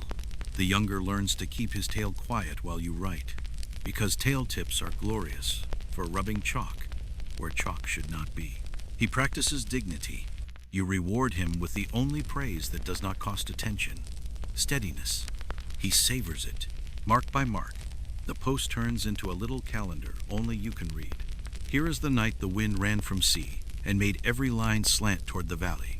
Here is the night rain tried to lick the marks away and failed for an hour. Here is the night of frost when chalk squeaked too brightly and you learned to breathe through your sleeve to warm the stone before touching wood. You keep these memories in your hand, not because you will tell them, but because they make future lines easier. When a clump of yews begins to admire the post as art, you step so your shoulder steals the sight. The lane narrows in the mind and widens in the body. Admiration turns back into movement. Numbers resume without sulk. You smooth the last mark with your thumb to teach it modesty and restore your grip on the crook. The crook's shadow becomes a new line that only sheep obey. By the time the bowl's right side holds a polite crowd of stones, the post holds a quiet row of pale ribs. You touch the first of the night and the last, counting by fingertip what you have already counted by mouth. The agreement pleases you, not loudly, but in the small of the back where good work sits. You blow once across the marks and watch a thin fog of chalk drift and vanish. The lines remain faint and sufficient. You do not ask them to be more. Before dawn, when the east begins to thin and the fold grows a little curious, you will wipe the post with a handful of damp heather and leave it bare to forget you. For now you let it keep the night's arithmetic in pale, obedient strokes. Another head passes, and another. You draw nothing yet. You wait for the 20th with your breath steady and your hand calm. Then, a notch in ash, a pebble's quiet travel, a knot's small slide, and the faintest line there where the post agrees it has seen what you have seen. From somewhere beyond the ridge, a reed voice drifts in thin reedy, a tune stretched on the wind like linen on a hedge. It is not loud enough to own the night. It visits, leaves, returns, as if the player were testing the air and finding it willing. You let it perch at the edge of hearing while the work keeps its old pace. Such tunes do not keep time for you. They remind time to behave. The note begins narrow, widens for a heartbeat, then narrows again, the way a brook speaks where stones turn it. Your mouth borrows the measure. Numbers leave the tongue with that same modest width, even, unadorned, correct. The dogs register music as weather. The older lifts an ear and lowers it, content that the sky may sing without changing his duties. The younger turns his head once, then resumes his crescent at the bend, careful where thoughts begin to bulge. Sheep, being practical critics, continue to pass. Between phrases, the wind carries only the small industry of the fold. Wool on willow, hoof on peat, the faint creak when a knot slides along the belt. Then, the pipe threads the air again, a high line that misses your thoughts by a finger's breadth. You let it pass through without catching. You could march to it. You choose to lean. When a note holds long, you hold a breath, just a little before naming the next head. When the note breaks, you allow two U's to trade places without pretending it matters. The tune's small bravery playing to a hill that hardly cares matches your small bravery, asking a flock to trust the narrow place. A lamb glances up with the expression of one who has just invented ears. His mother, who invented patience earlier in the year, walks on. You keep the number behind your teeth until they settle under the post, then let it go. The pipe tries 3 cousin notes and decides 2 are enough. You shade the lantern so sound can guide more than shine. When the pipe climbs a little, your hand lifts 2 fingers. The younger dog softens his line. When it steps down, your heel settles. The older dog grows heavier at the far shoulder. Music and dogs exchange courtesies without meeting. The tally stick rests while you count by breath. At the 20th head you wake it, a neat cross, a thumb to smooth the grain. A pebble travels with its perfect click. The cord slides 1 small star along its short sky. Nothing in this is show. All of it is exact. Now the player finds a low hum beneath the line, a weathered drone that says his lungs are steady and his night as long as yours. You borrow the hum without making it. Breath keeps a floor under the numbers. Ewes pass deliberate. Lambs experiment with walking and thinking at once, and manage well enough. Wind changes lanes, and the music thins into memory. You do not follow. Chasing sound pulls the count by the scruff. You prefer it to walk beside you. In the quiet after the tune, your own sounds take their proper size again. Chalk on wood, ash under thumb, the round whisper of a number leaving your mouth. Across the slope, an answering reed attempts a few notes and gives up, perhaps recruited to carry a hurdle, perhaps reminded of supper. Your dogs, unmoved by the arts, keep grammar comma for the old dog, apostrophe for the young holding clauses together, and attaching small ones in place. The flock accepts the lane as sense, not spectacle. The pipe returns once more, closer or clearer you cannot tell, because wind claims half the decision. For a handful of heartbeats, you let your steps fall in proportion. 3 breaths for single use, a longer one for a pair that wants to be counted as one thought, then 3 again. The tune becomes a stitch on the seam of the work, visible if sought, unnecessary if ignored. When the phrase fades, the night looks fuller, like water after a boat has passed and the ripples agree to lie flat. You rest the crook against your thigh and keep your shoulder loose. A bundle finishes. Ash receives its cross. Beach accepts a pebble. The belt welcomes a knot's small migration. Your mouth returns to speaking as if it were only air. You think, briefly and without ornament, of the player on the far hill, hands moving by feel, cheeks remembering winter wind, his flock arranged in some cousin of your lane. You wish him an easy count without using words, then let the wish go before it becomes decoration. The hour is already full. Another head passes, and the next, and the next. If the pipe returns, you will let it braid with your breathing again. If it does not, your breathing is sufficient. The lane holds, the dogs keep the edges polite, the moon minds its chores. You say the next number as if you had been waiting all day to say exactly that one, and perhaps you were. You keep a small fire low behind a turf bank where wind learns to pass over rather than through it. The embers have behaved for hours, more persuasion than flame, just enough to lift steam from the iron pot you settled at dusk. When the lane holds its quiet shape without you for a moment and both dogs glance your way, you cross the few steps and tip the lid. Warmth rises and meets your face with barley and leek, bone boiled to gentleness, a ribbon of mutton fat that remembered generosity. Steam beads your lashes and softens the cold the moon had kept there. You stir with a spoon rubbed smooth by years of soup, scraping the pot's sides until the thin film slips back into the body. Pot and spoon whisper together, a kitchen answering the hill. You are not hungry so much as fond of heat.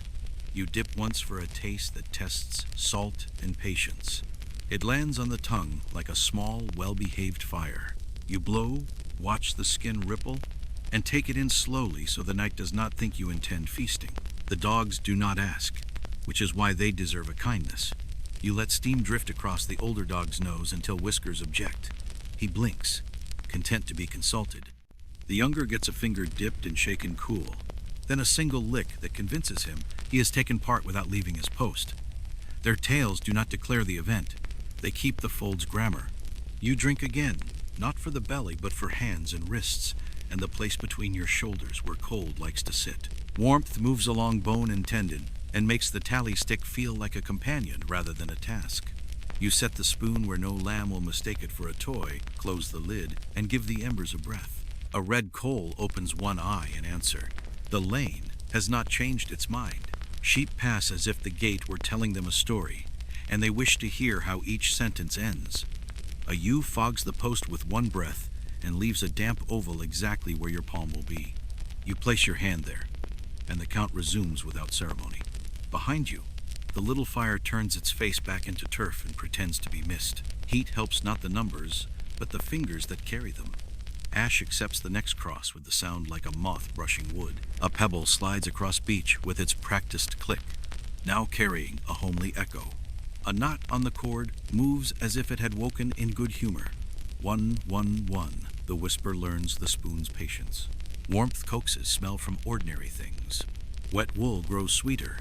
Heather gives a faint green. The crook under your hand remembers smoke.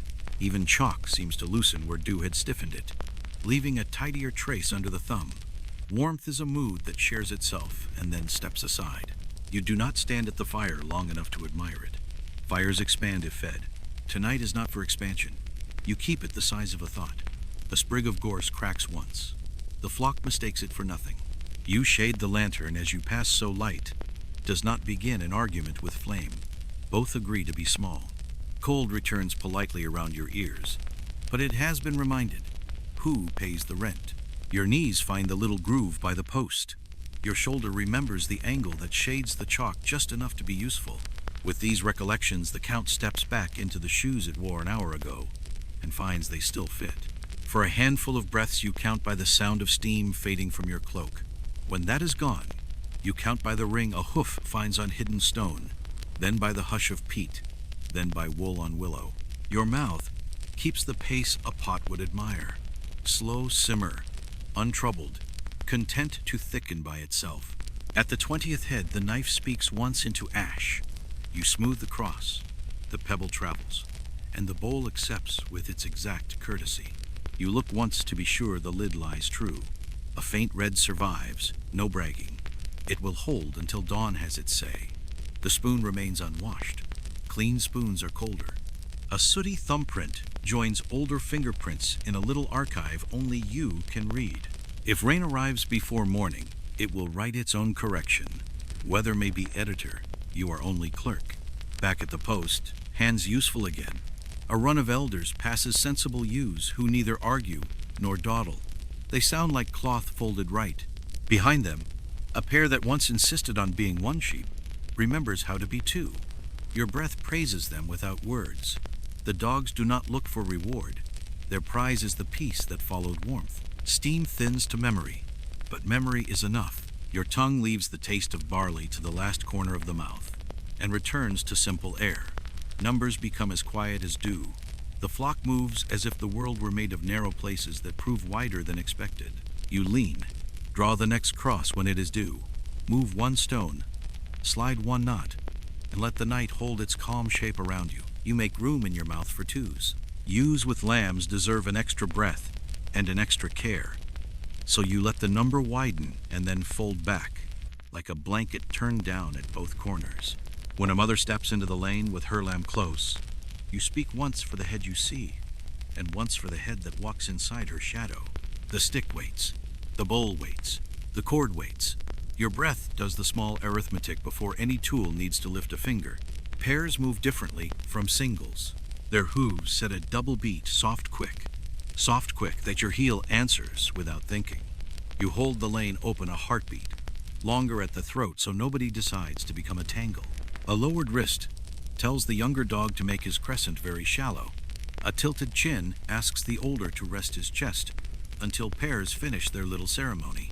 They oblige by being almost invisible, which is their great art. Now and then a lamb tries to pass first with the impatience of new legs. You let him arrive at the post and then wait. A small lesson said in a calm key. His mother steps forward. The lamb discovers that waiting is not the same as losing. You speak twice, smooth as sleep. When a ewe pauses to nurse two mouthfuls against your wishes, and then remembers your wishes on her own, you accept the delay as payment in kind. The number holds its shape behind your teeth until her decision reaches your post. You touch the tally stick only at closures, not between. Pairs turn bundles into generous bundles. 20 heads that feel like 19 and a kindness. At the 20th, the knife speaks once, the ash opens, you smooth the cross with your thumb, one pebble moves. A single knot slides along the cord to keep wood and stone honest. Your mouth returns to two again, then one, then two, whatever arrives at the gate. You give it the space it asks for without a speech.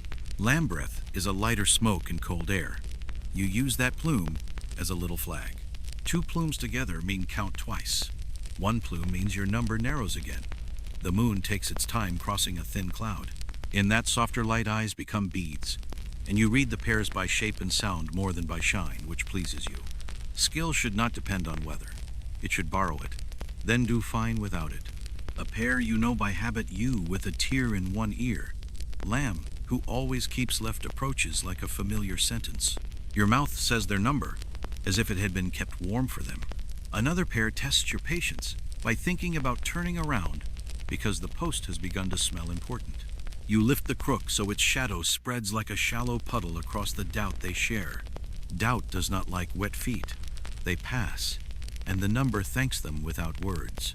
You could finish the pairs by decree. You choose to finish them by pace. The lane is a long breath held comfortably. When the run of doubles thins and singles resume, you let your voice become narrower, less generous, exact again. The dogs read that change the same moment your breath does. The older rises a hand's breadth. The younger draws his crescent a shade tighter. The fold returns to 1, 1, 1, which is not better than 2, only quieter. At the end of the next bundle, you draw another cross, move another pebble, stroke another knot along. The tools learn the rhythm as well as the flock. Your palms know where the cord will meet them before your eyes do. The bull's click balances the lamb's soft bleats, so the arithmetic never feels lonely. When the last mother and lamb of this stretch pass with an unremarkable grace, you reward them by not noticing. They prefer that, and so do you. You listen for the faint ting of small bells that live under wool like shy birds. Not every neck wears one, only the chronic wanderers and the dignified complainers, but a few well-placed bells turn the flock into a map you can hear. In the stillness between breaths, you read distance by brightness, read slope by how quickly the sound slides a note, read density by how the tings crowd or separate. The lane works. The bells tell you why. A bell far to the left flashes once high, thin, a needle in cloth. That is the ewe who pretends to be a stream. The older dog leans as if the ground had tilted, and the bell returns to the sound a lane prefers.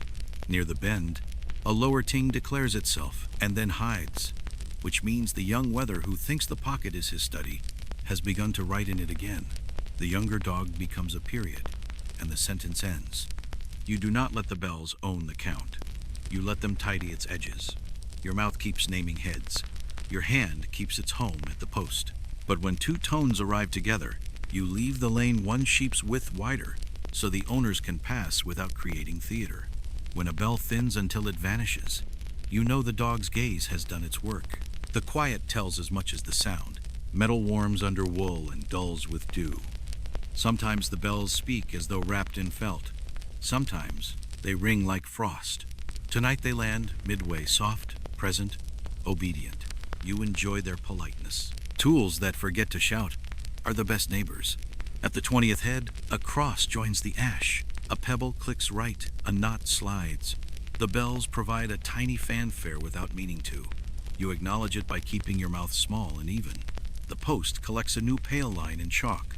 A lamb sniffs after the bell under his mother's neck, curious about the clock that lives there. He learns again that the clock is not for him. He learns many lessons and keeps only 2. That is the proper ratio. Wind shifts and carries the bell voices toward you, as if the night wanted them weighed in your hand. You count by sight less and by sound more, pleased to have an excuse. When a bell stutters, you hold your breath. Stutter means 2 heads leaning. Holding breath means the dogs will make space without you spending words. The stutter smooths. The count resumes. The bowl keeps its mild commerce. In a hush between tings, you hear the ring a hoof finds on a buried stone, the soft rasp of wool on withy, the patient in and out of dog lungs. Those sounds make a chord with the bells, thin, middle, low. Your numbers ride that chord as if it were a steady back. Counting should have a back. Tonight it does. When the bells drift closer together, you know the flock is thickened at the mouth of the lane. You do nothing at first. The sheep remember the script and distribute themselves by memory. Only when the thickening persists do you lift 2 fingers. The older dog steps no more than a handspan, and the bells relax apart as if hands had unknotted a string. Your tools behave as before. The stick enjoys its smooth crosses. The bowl keeps calm order. The cord certifies without fuss. The bells, pleased to be consulted without being scolded, keep their small, practical singing. You do not look for them. You let them find you. They do. At intervals you could write a calendar by, if you wrote calendars for sound. Another bundle completes. Ting, ting becomes ting, ting, and then nothing at all, which is perfect. Silence belongs to good counting as surely as bells do. You lean your shoulder against the post for 3 breaths. Shift your heel into the groove you have worn there over a season, and let the next single you pass with the steady gravity bells have taught you all night. Mist settles in the hollow like milk skimmed into a shallow bowl. It does not hurry. It lifts off the stream and spreads until the far hurdles lose their edges. Then it rises a hand's breadth and stops, satisfied. You answer by stepping a pace higher, placing the gatepost and your heel just above the pale sea. The lane becomes a causeway. The flock is content to cross. In mist, shine is a liar and shadow a better friend. You close the lantern hood until the flame is only warmth against your ribs. You count by breath and by sound. Hoof on peat, a dull touch. Hoof on hidden stone, a hollow ping. Wool on withy, a small brush. Lamb voice, a silver thread. You answer, a warm hum. The dogs change their grammar. The older uses pressure the weight of his chest against the air. The younger draws near the bend and becomes a small gravity that collects stray thoughts. Faces blur to the same kind honesty. You stop looking for eyes and read backs by how they lift the mist. A higher ridge pushes a little wave. A lamb makes a quick puff and is gone. You let numbers take the shape of those motions. When a pair tries to slide past as one fog, you widen your stance and let your shoulders make a gait no wood could copy. The fog becomes 2 shapes again, each with its own small plume, and you say what each deserves. Dew finds your lashes and makes small suns there. You blink them away and find the post by thumb alone. The chalk line is a raised thread. You feel it and let the next 2 tens flow through. At the 20th, you take the stick out of your belt with care, because ash and damp can sulk. It does not tonight. The cross bites clean. Your thumb polishes it. A pebble moves from left to right with its precise homey click sound that mist cannot steal. The knot slides along the cord as if taught by fog how to be gentle. Mist changes distance. Dogs look closer. Ewes seem nearer when they are not. Your breath returns to your face in small gifts. You keep pace by your own ribs. 4 slow beats for singles, 5 for pairs, a pause between bundles to let the fog rearrange its furniture. You do not argue with the dulling of the world. You ask it to be even, and it agrees as if flattered. Hurdles grow beaded, each with its necklace of dew. You run your palm along one. It writes cold across your lifeline. The crook's wood softens in your grip and remembers rivers. You lay its curve as a shadow over a place where the lane thinks about dissolving. The shadow convinces the lane to be what it was a moment ago. Mist likes such reminders. It is fond of continuity. A lamb mistakes your boot for his mother and corrects the error with a hop when leather answers instead of milk. You let the number wait until he learns again. The older dog breathes slow and audible in fog, a metronome kind enough to be ignored once it is taught the pace. The younger licks dew from his nose and returns to his small gravity like a star correcting its orbit. By the time the mist decides to sag back into the hollow, your hands and mouth are counting by habit alone. You have coddled the hour through its softest test and found no reason to add cleverness.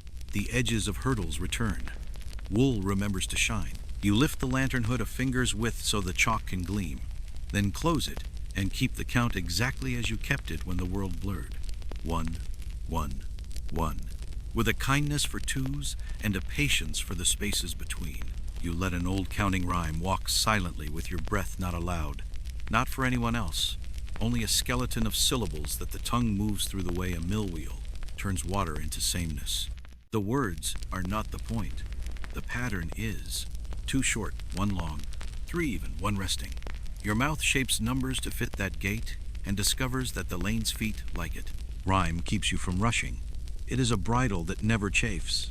When a lamb's bright bleat tempts your tongue to trip, the next quiet pulse of the rhyme arrives and settles it. When a ewe and lamb press together and ask for 2 names inside 1 breath, the rhyme widens just enough to carry both without squeezing. Tools listen too.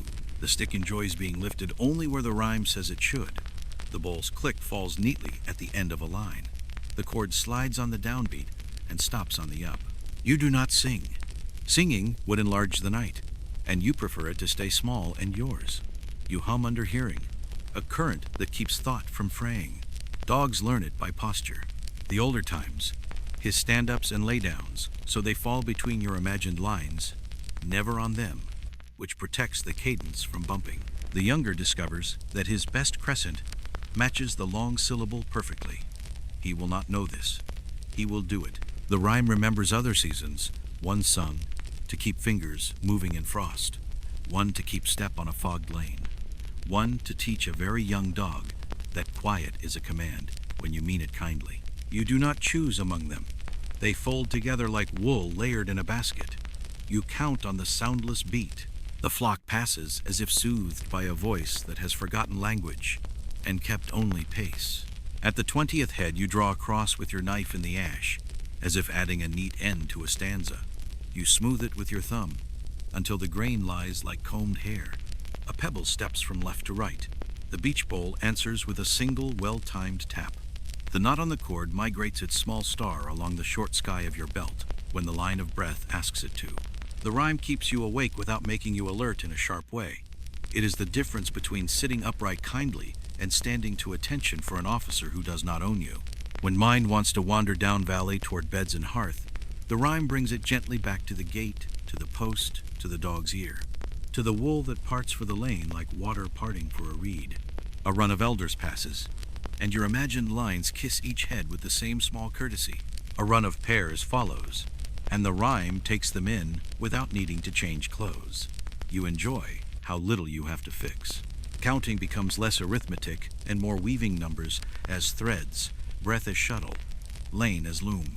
The cloth is simple and strong and will hold even when hands are tired. When you notice you have not noticed the rhyme for a handful of breaths, you smile into your cloak. That is the best proof it is working. The pattern has moved into the bone. You are counting with wrist and tongue and heel and eye, and also with something that learned to do this work long before you were here. 1, 1, 1, cross, click, slide, breathe. And the sheep are pleased to be read in that hand. You make a slow, quiet circuit around the fold to see what the lane cannot tell you. The dogs rise not because you speak, but because you change the way you hold the crook lower at the ferrule. Palm open, that posture says walk. They fall in, one left, one right, barely touching the heather. The flock shifts its weight but keeps its mind. At the back wall of hurdles you read the night's industry. Dew heavy where the wind lay down, a tawny tuft snagged where a bold ewe considered arguing with willow. A low gap mended by your earlier sprig of gorse that still says no without shouting. You press each stake with the heel of your hand.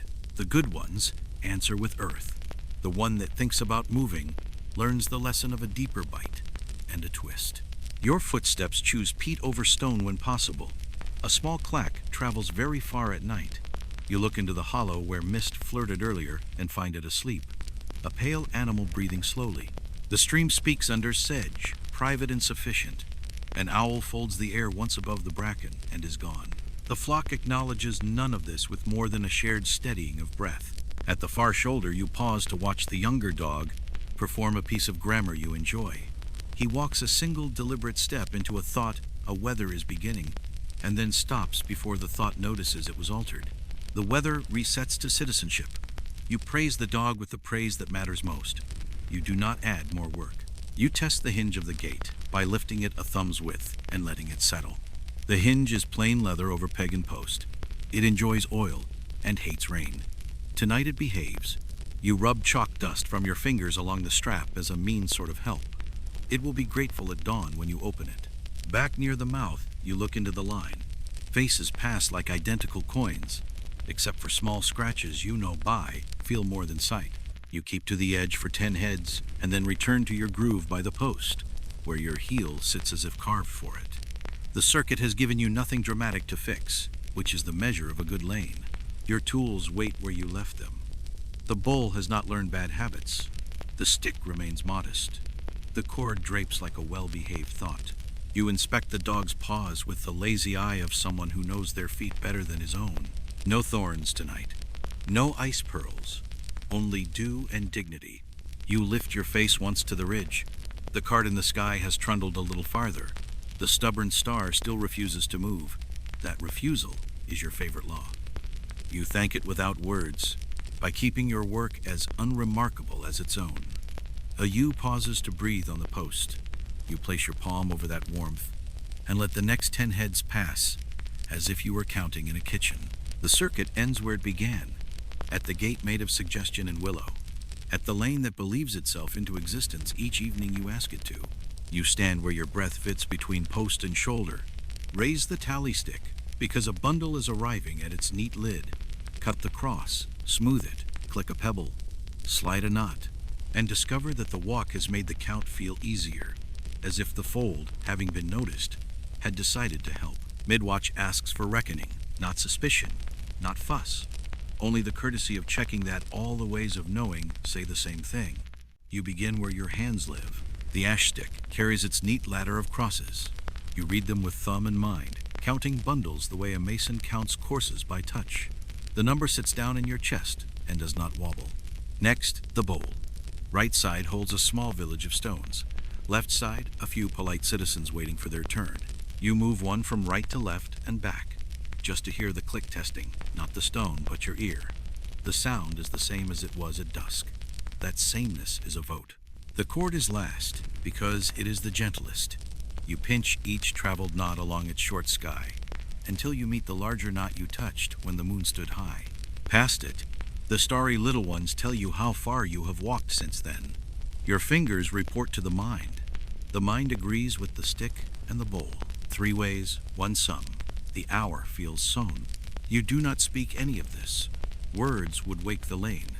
Instead, you change nothing about your posture, and let the work continue with the confidence reckoning buys. The dogs understand the pause by how you held your breath for 1 extra beat. They hold theirs at the same time, then let it out when you do, which is a kind of fellowship. If a ghost number existed something mistaken in fog or doubled by kindness, it would show itself here as a tug between tools. It does not tug. Still, you keep a quiet plan ready in pocket. Where to smooth a cross if it proved one too many. Where to listen for a bell if a head had never quite passed. How to look above the flock and feel if the cloud is too thick for honest counting. Plans are a luxury you prefer not to need. You look once along the hurdles. Dew has drawn bright beads in a straight line. Straight beads mean the wall is untwisted. The gatepost carries its pale ribs of chalk. Your thumb finds the last one and the first without search. The hinge is content. The crook is warm where your hand has kept it so. Everything votes yes again. A run of singles files by as if to applaud your caution. Then a pair arrives, and you count twice, pleased that the number sits in the same chair it sat in earlier. You cut a new cross, smooth it, click a pebble, slide a knot. Reckoning is finished by action, not by reflection. The flock likes it better that way, and so do you. You give the older dog a longer blink than praise. He accepts it as the honor it is. The younger watches your hand on the cord and stores away one more small fact about the rhythm of nights. When the cart shaft in the sky points more steeply at the stubborn star, you know the midwatch has folded itself and slid behind you. You lift your heel, settle it into the groove, and let the count resume with the ease of someone whose book balances and has no interest in celebrating it. Wind turns from sea to moor, as if someone had swapped coats in the dark. Salt thins, heather grows louder, resin rises even with no sun to coax it. The breeze comes cooler on the left cheek now, not the right. You do not announce the change. You tilt the lane's meaning 1/2 degree so the breath of air runs with the flock again, not across it. The older dog reads the turn with his whiskers. He lays his line where the new edge will be. The younger closes the pocket that the old wind used to swell, and that the new wind ignores. They make a geometry you can trust, even with eyes half on the post and half on the sky.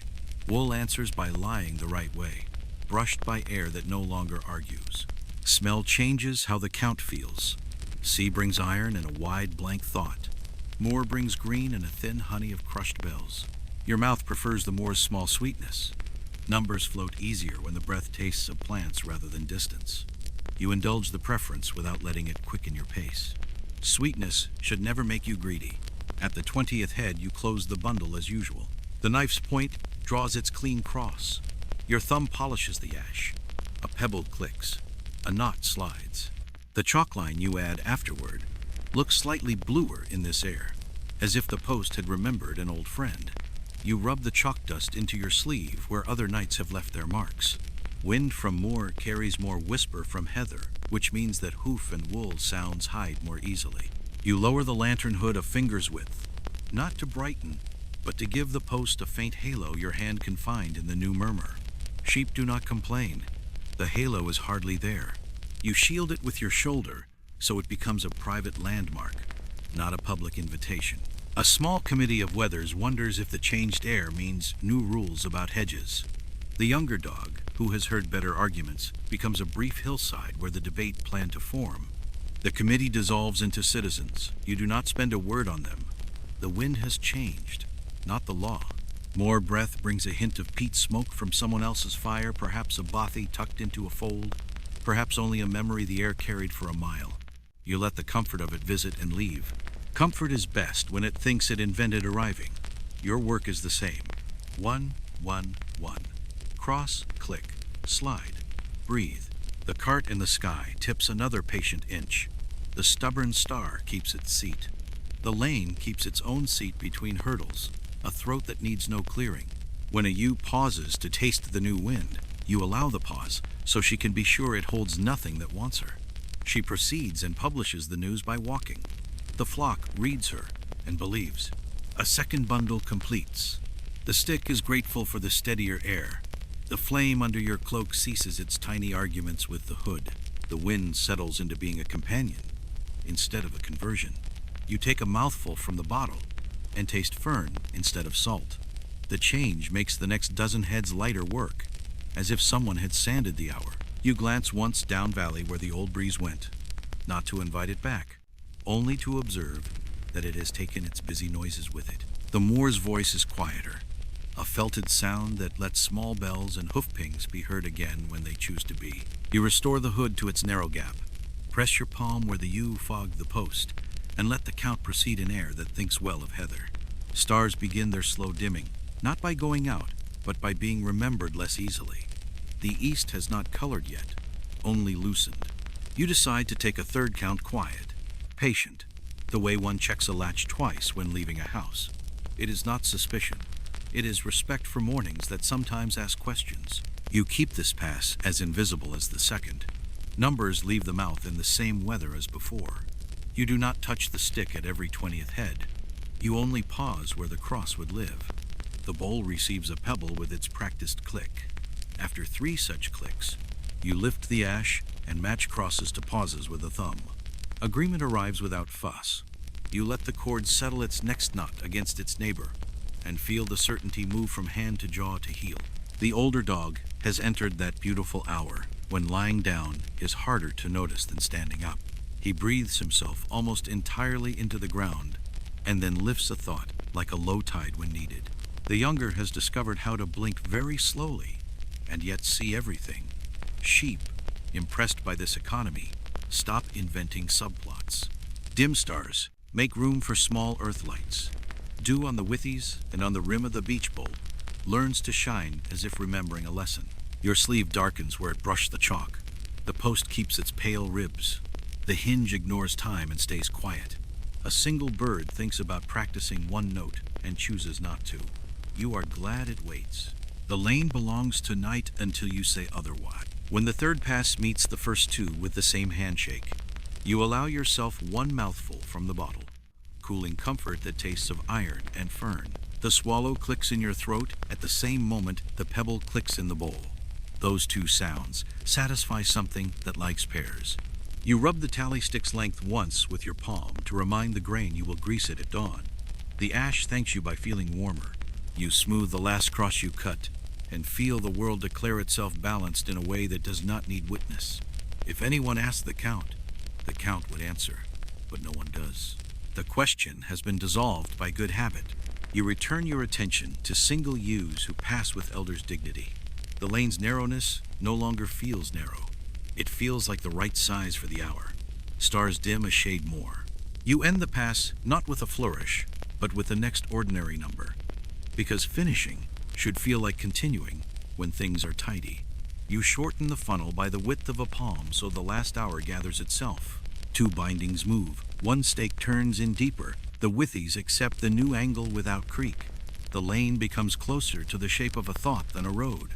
Sheep prefer thoughts when the world prepares to change. The dogs come in as well. The older settles near the mouth of the lane where his breath alone keeps order. The younger takes a position at the bend, so temptations must step over his idea before becoming plans. They both stop looking like dogs and start looking like gentle furniture. The flock relaxes. Everyone understands the evening will end in the way evenings usually do. You bank the lantern so its hood kisses the flame and leaves only warmth. Moon lowers its face toward the ridge and makes the fold silver in streaks rather than in sheets. That is enough. The chalk lines on the post carry their own glimmer-pale ribs you can count without surprise. The beach bowl has gathered a good town of stones on the right. The left holds only a few last citizens who will move soon. The crook's shadow is valuable at this stage. You lay a curve across the exact place where two ewes might recall their old ambition to be one sheep. The shadow persuades them to love separation. The number that had waited behind your teeth enjoys belonging to two heads rather than one. At the 20th, the knife speaks once into ash. The cross arrives with the quiet finality of a lid that fits. Pebble moves, not slides. You give the cord a small squeeze to thank it for not learning to tangle during an easy night. It rewards you by being what you asked. Plain, obedient, sufficient. You take a small walk along the inside edge of the hurdles, just a few paces, to touch 3 stakes with the backs of your fingers. The wood is cold and wet and polite. You return to your heel groove at the post and discover that your feet are glad to be at home. Work is often only a long conversation with places where your body knows it fits. The flock thickens into the fold's middle, more wool to the eye. Less talk among bells. This is the hour when boldness sleeps and patience passes the gate. You count with the soft care you would use to close a door where someone naps. The dogs match that care by becoming commas that keep the sentence from running on. A small run of pairs arrives, as if they had secreted themselves for last. You make room. 2 plumes of breath become 1 suggestion in the lane, then fall back into 2 again at the post. You speak twice. It feels like leaving a tiny gift on a windowsill where no one will see it and everyone will use it. When the bundle closes, you test the hinge with your palm. It is ready to be a gate again, not a narrow throat. Not yet. You cut another cross. You move another stone. You slide another knot. The last hour likes rituals. You keep them plain and unhurried, so dawn will find you without needing to ask what you are doing. You speak a few old words, not to change weather or fortune, only to remember that you are smaller than hills and larger than worry. The words are the kind that have learned to live in the mouth without scraping it. A wish for flock and field, a quiet for dogs, a thank you to water for traveling where it must, a nod to wind for learning both patience and instruction. You do not make a show of it. The lane does not need a ceremony, it needs keeping. Yet the habit has settled into you like a smooth stone in a pocket. You turn it once with your tongue and put it away. The sheep pass, unaware, and somehow benefited. Dogs breathe. Dew beads. The post carries chalk calmly. The bowl keeps its little clicks in register with your breath. Old words carry old rhythms. They slow the mind in the best way, not to sleep, but to exactness. You say the next number as if you were wiping a plate clean with bread. The next you passes with the dignity of someone thanked without being interrupted. You decide that a blessing is only a way of asking yourself to behave. You touch the older dog's ruff and feel warmth kept there by work. You touch the younger's shoulder with the crook as if knighting him for an instant. He does not notice. His attention is better spent on the pocket near the bend, which has a talent for mischief even in calm hours. Your touches are not magic. They are acknowledgments, and acknowledgments are often enough. The moon thins on the ridge. The east thinks about color. In that narrow hinge between night and not, night words feel rounder. You let one more small wish roll through your mouth, that the count continues to fit the world without needing apology. Then you close your mouth and keep the lane honest in the usual ways. Shadow, hand, breath, patience. At the 20th head, you carve a cross in ash that looks a little brighter in the faintly loosening dark. The pebble moves. The knot slides. The cord rests like a simple idea from someone who does not enjoy arguments. You let the small prayer sink into these motions until it is nothing separate, only part of the work, the way salt is part of broth and nobody mentions it when the bowl is good. You smooth the tally stick with your thumb until the grain remembers warmth. The ash has carried dozens of nights without complaint, but ash likes care as much as any living thing. From your pouch, you rub a breath of tallow into the wood where your knife cut last hour. It drinks and shines a human sort of shine, not bright, just satisfied. Edges soften under the grease. Splinters that might have thought about lifting change their minds. You test the last cross with nail and feel it sit down properly in the length. A good stick is not a charm.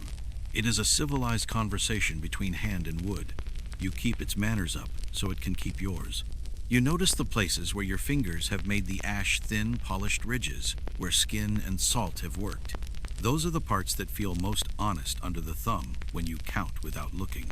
You let your mind's eye rest there and keep the count in breath for 10 heads, while the stick enjoys your palm without being asked to speak. At the next 20th head, you wake it for work. Knife whispers, cross appears, thumb smooths, the ash says yes. A pebble moves, the knot slides. Chalk gets its thin line on the post. All the ways of writing agree as they were built to do. You return the stick to your belt and let it sit there a handful of breaths, keeping the warmth you just taught it. A lamb noses the stick where it taps your cloak and decides it is not edible, nor play, nor mother. You approve of his taste. The older dog notices without moving. The younger lifts one eyebrow and puts it down again, a gesture he learned from watching you handle trifles without turning them into stories. You promise the stick a proper rub at dawn when the count is done, and the gate becomes a gate again. That promise improves the way your hand feels every number until then, which is proof that care given later can steady work now. You like proofs that are not proud of being proofs. Dawn does not arrive. It begins to consider arriving. The ridge becomes less black and more the color of a raven's wing. Wool loses its silver and finds a low pewter that turns to gray with a pulse of blue. Stones remember they are stones instead of shadows. The bowl's rim holds little suns in its dew. Your breath rises and stops being visible. Birds rehearse one note each, then two, and then, as if someone had reminded them of the script, hold back. You are grateful for their patience. The last work of night should not be rushed by day's chatter. The dogs feel the hinge of the hour and settle closer to the lane, as if tucking in their edges for a photograph that no one will take. You keep the pace you kept in full dark. It is easier now, which you do not celebrate. Ease is not the point. Exactness is the point, and exactness thrives when ease fails and when it arrives. 1-1-1. You cut a cross that looks pale in the new light. You move a pebble that shows a shadow where your finger left it. You slide a knot that feels drier as the cord wakes with the day. The post chalk ribs look like cloud lines. You count them not because you doubt, but because morning invites one last agreement. They say what the stick and bowl and cord have said all along. The hinge of the gate lifts and settles silently when you test it with your palm. Everything is prepared for the sentence that will end the night and begin the day. The flock has taken on its daytime look, curious heads higher, ears pointing. Less cloud, more crowd. You keep them in the lane until your book balances, and your heel tells you the groove has received its last weight. The younger dog, sensitive to the idea that endings are simply tidy beginnings, lies down with his chest at the mouth of the lane and becomes a warm stone. The older dog scans once more and finds nothing to correct. You breathe once, long and ordinary, and let the next you pass with the same care you gave the first. The sky adds a thread of color so thin it might be guessed rather than seen. Dawn will have its moment in a few breaths. You prepare your hands for the way a gate opens. Not fast, not slow, only true. You lift the gate when the sum in your chest matches the marks on your tools and agrees with the feel of the flock. The leather hinge rolls without a sound. The opening is not a trumpet. It is an invitation written in plain hand. The dogs rise together and walk forward 3 paces, not to drive, only to show the path back to the day. Sheep pass as if water had remembered the channel it cut in spring. You stand to the side so your shoulder makes a narrow wall that feels like courtesy, not correction. The first 10 ewes choose the same track because tradition pleases them. Lambs discover that the world beyond the hurdles is exactly the world within, only wider. They like it better for being the same. You keep counting through the first stream, not because numbers might have shifted, but because finishing should behave like the rest of the work. The last cross arrives on ash, like the end of a sentence that does not need a period to be complete. The bowl receives its final click and becomes furniture again. The cord slides its last knot and becomes a belt again. The chalk adds one thin line and becomes weather's business. You watch the tail of the flock assemble itself into a comfortable raggedness. Bells speak once and then think better of speech. The younger dog trots a small crescent to collect two late hearts who trusted curiosity more than group sense. The older makes a posture at the far side that means, go about your good day. And they do. You rub his ruff as he returns past your thigh. Neither reward nor command, just the touch that says the grammar held. When the last wool has gone and the lane is only air and habit, you set the gate back into its place. The leather lies true. The peg sits down. You rub the post with the flat of your hand to wipe most of the chalk, while leaving a hint for memory that will wash away with dew. The bowl of stones empties itself into your palm and travels to the left side again for some other evening. The stick receives a small rub of tallow from your pouch and sleeps warm under your cloak. You stand there a moment longer than the work needs you, letting the quiet declare itself finished. The ridge holds its breath and then releases it. Day begins to color the stones without asking permission. The dogs lie down and yawn, as if opening a gate in their jaws. You pick up the crook, shoulder the coil of cord, and follow the flock at a distance that says both, I am with you, and you can be yourselves. You walk the short path after them, not to drive, only to be a shadow that keeps company. The heather shows a gentler green now. Dew lifts from its bells and becomes the faintest glitter at the edge of sight, as if stars had chosen to lie down for a little while among plants. Your boots find the places they found last night, and the night before, a rosary of ground the feet, no better than the mindless names. The flock spreads itself on the slope in the pattern it saves for mornings. Elders in the patch where the grass keeps the first warmth, bold lambs higher, the rest in a drift that looks loose and is not. You stop before you reach them, exactly where the dogs prefer you to stop, and fold your hands around the crook until wood and skin forget who is warming whom. Breath goes in, then out. It has all been very ordinary, and that is the comfort.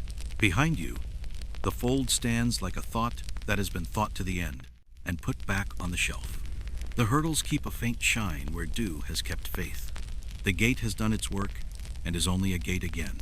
On your belt, the cord lies quiet. In your pouch, the chalk waits to become weather. The beech bowl will be a bowl for bread by noon. The ash stick keeps its small scars without telling stories. Tools sleep well when nothing dramatic asks them to be heroes. You listen to the first complete bird song of the morning. 3 notes, then 4 more. The small confidence of a creature certain that daylight will remember its duties. Your eyes soften until the flock becomes a single pale cloud on green. You could stand here and do nothing more than match your breathing to theirs. The hill is patient with such small ambitions. It keeps them and returns them later as steadiness.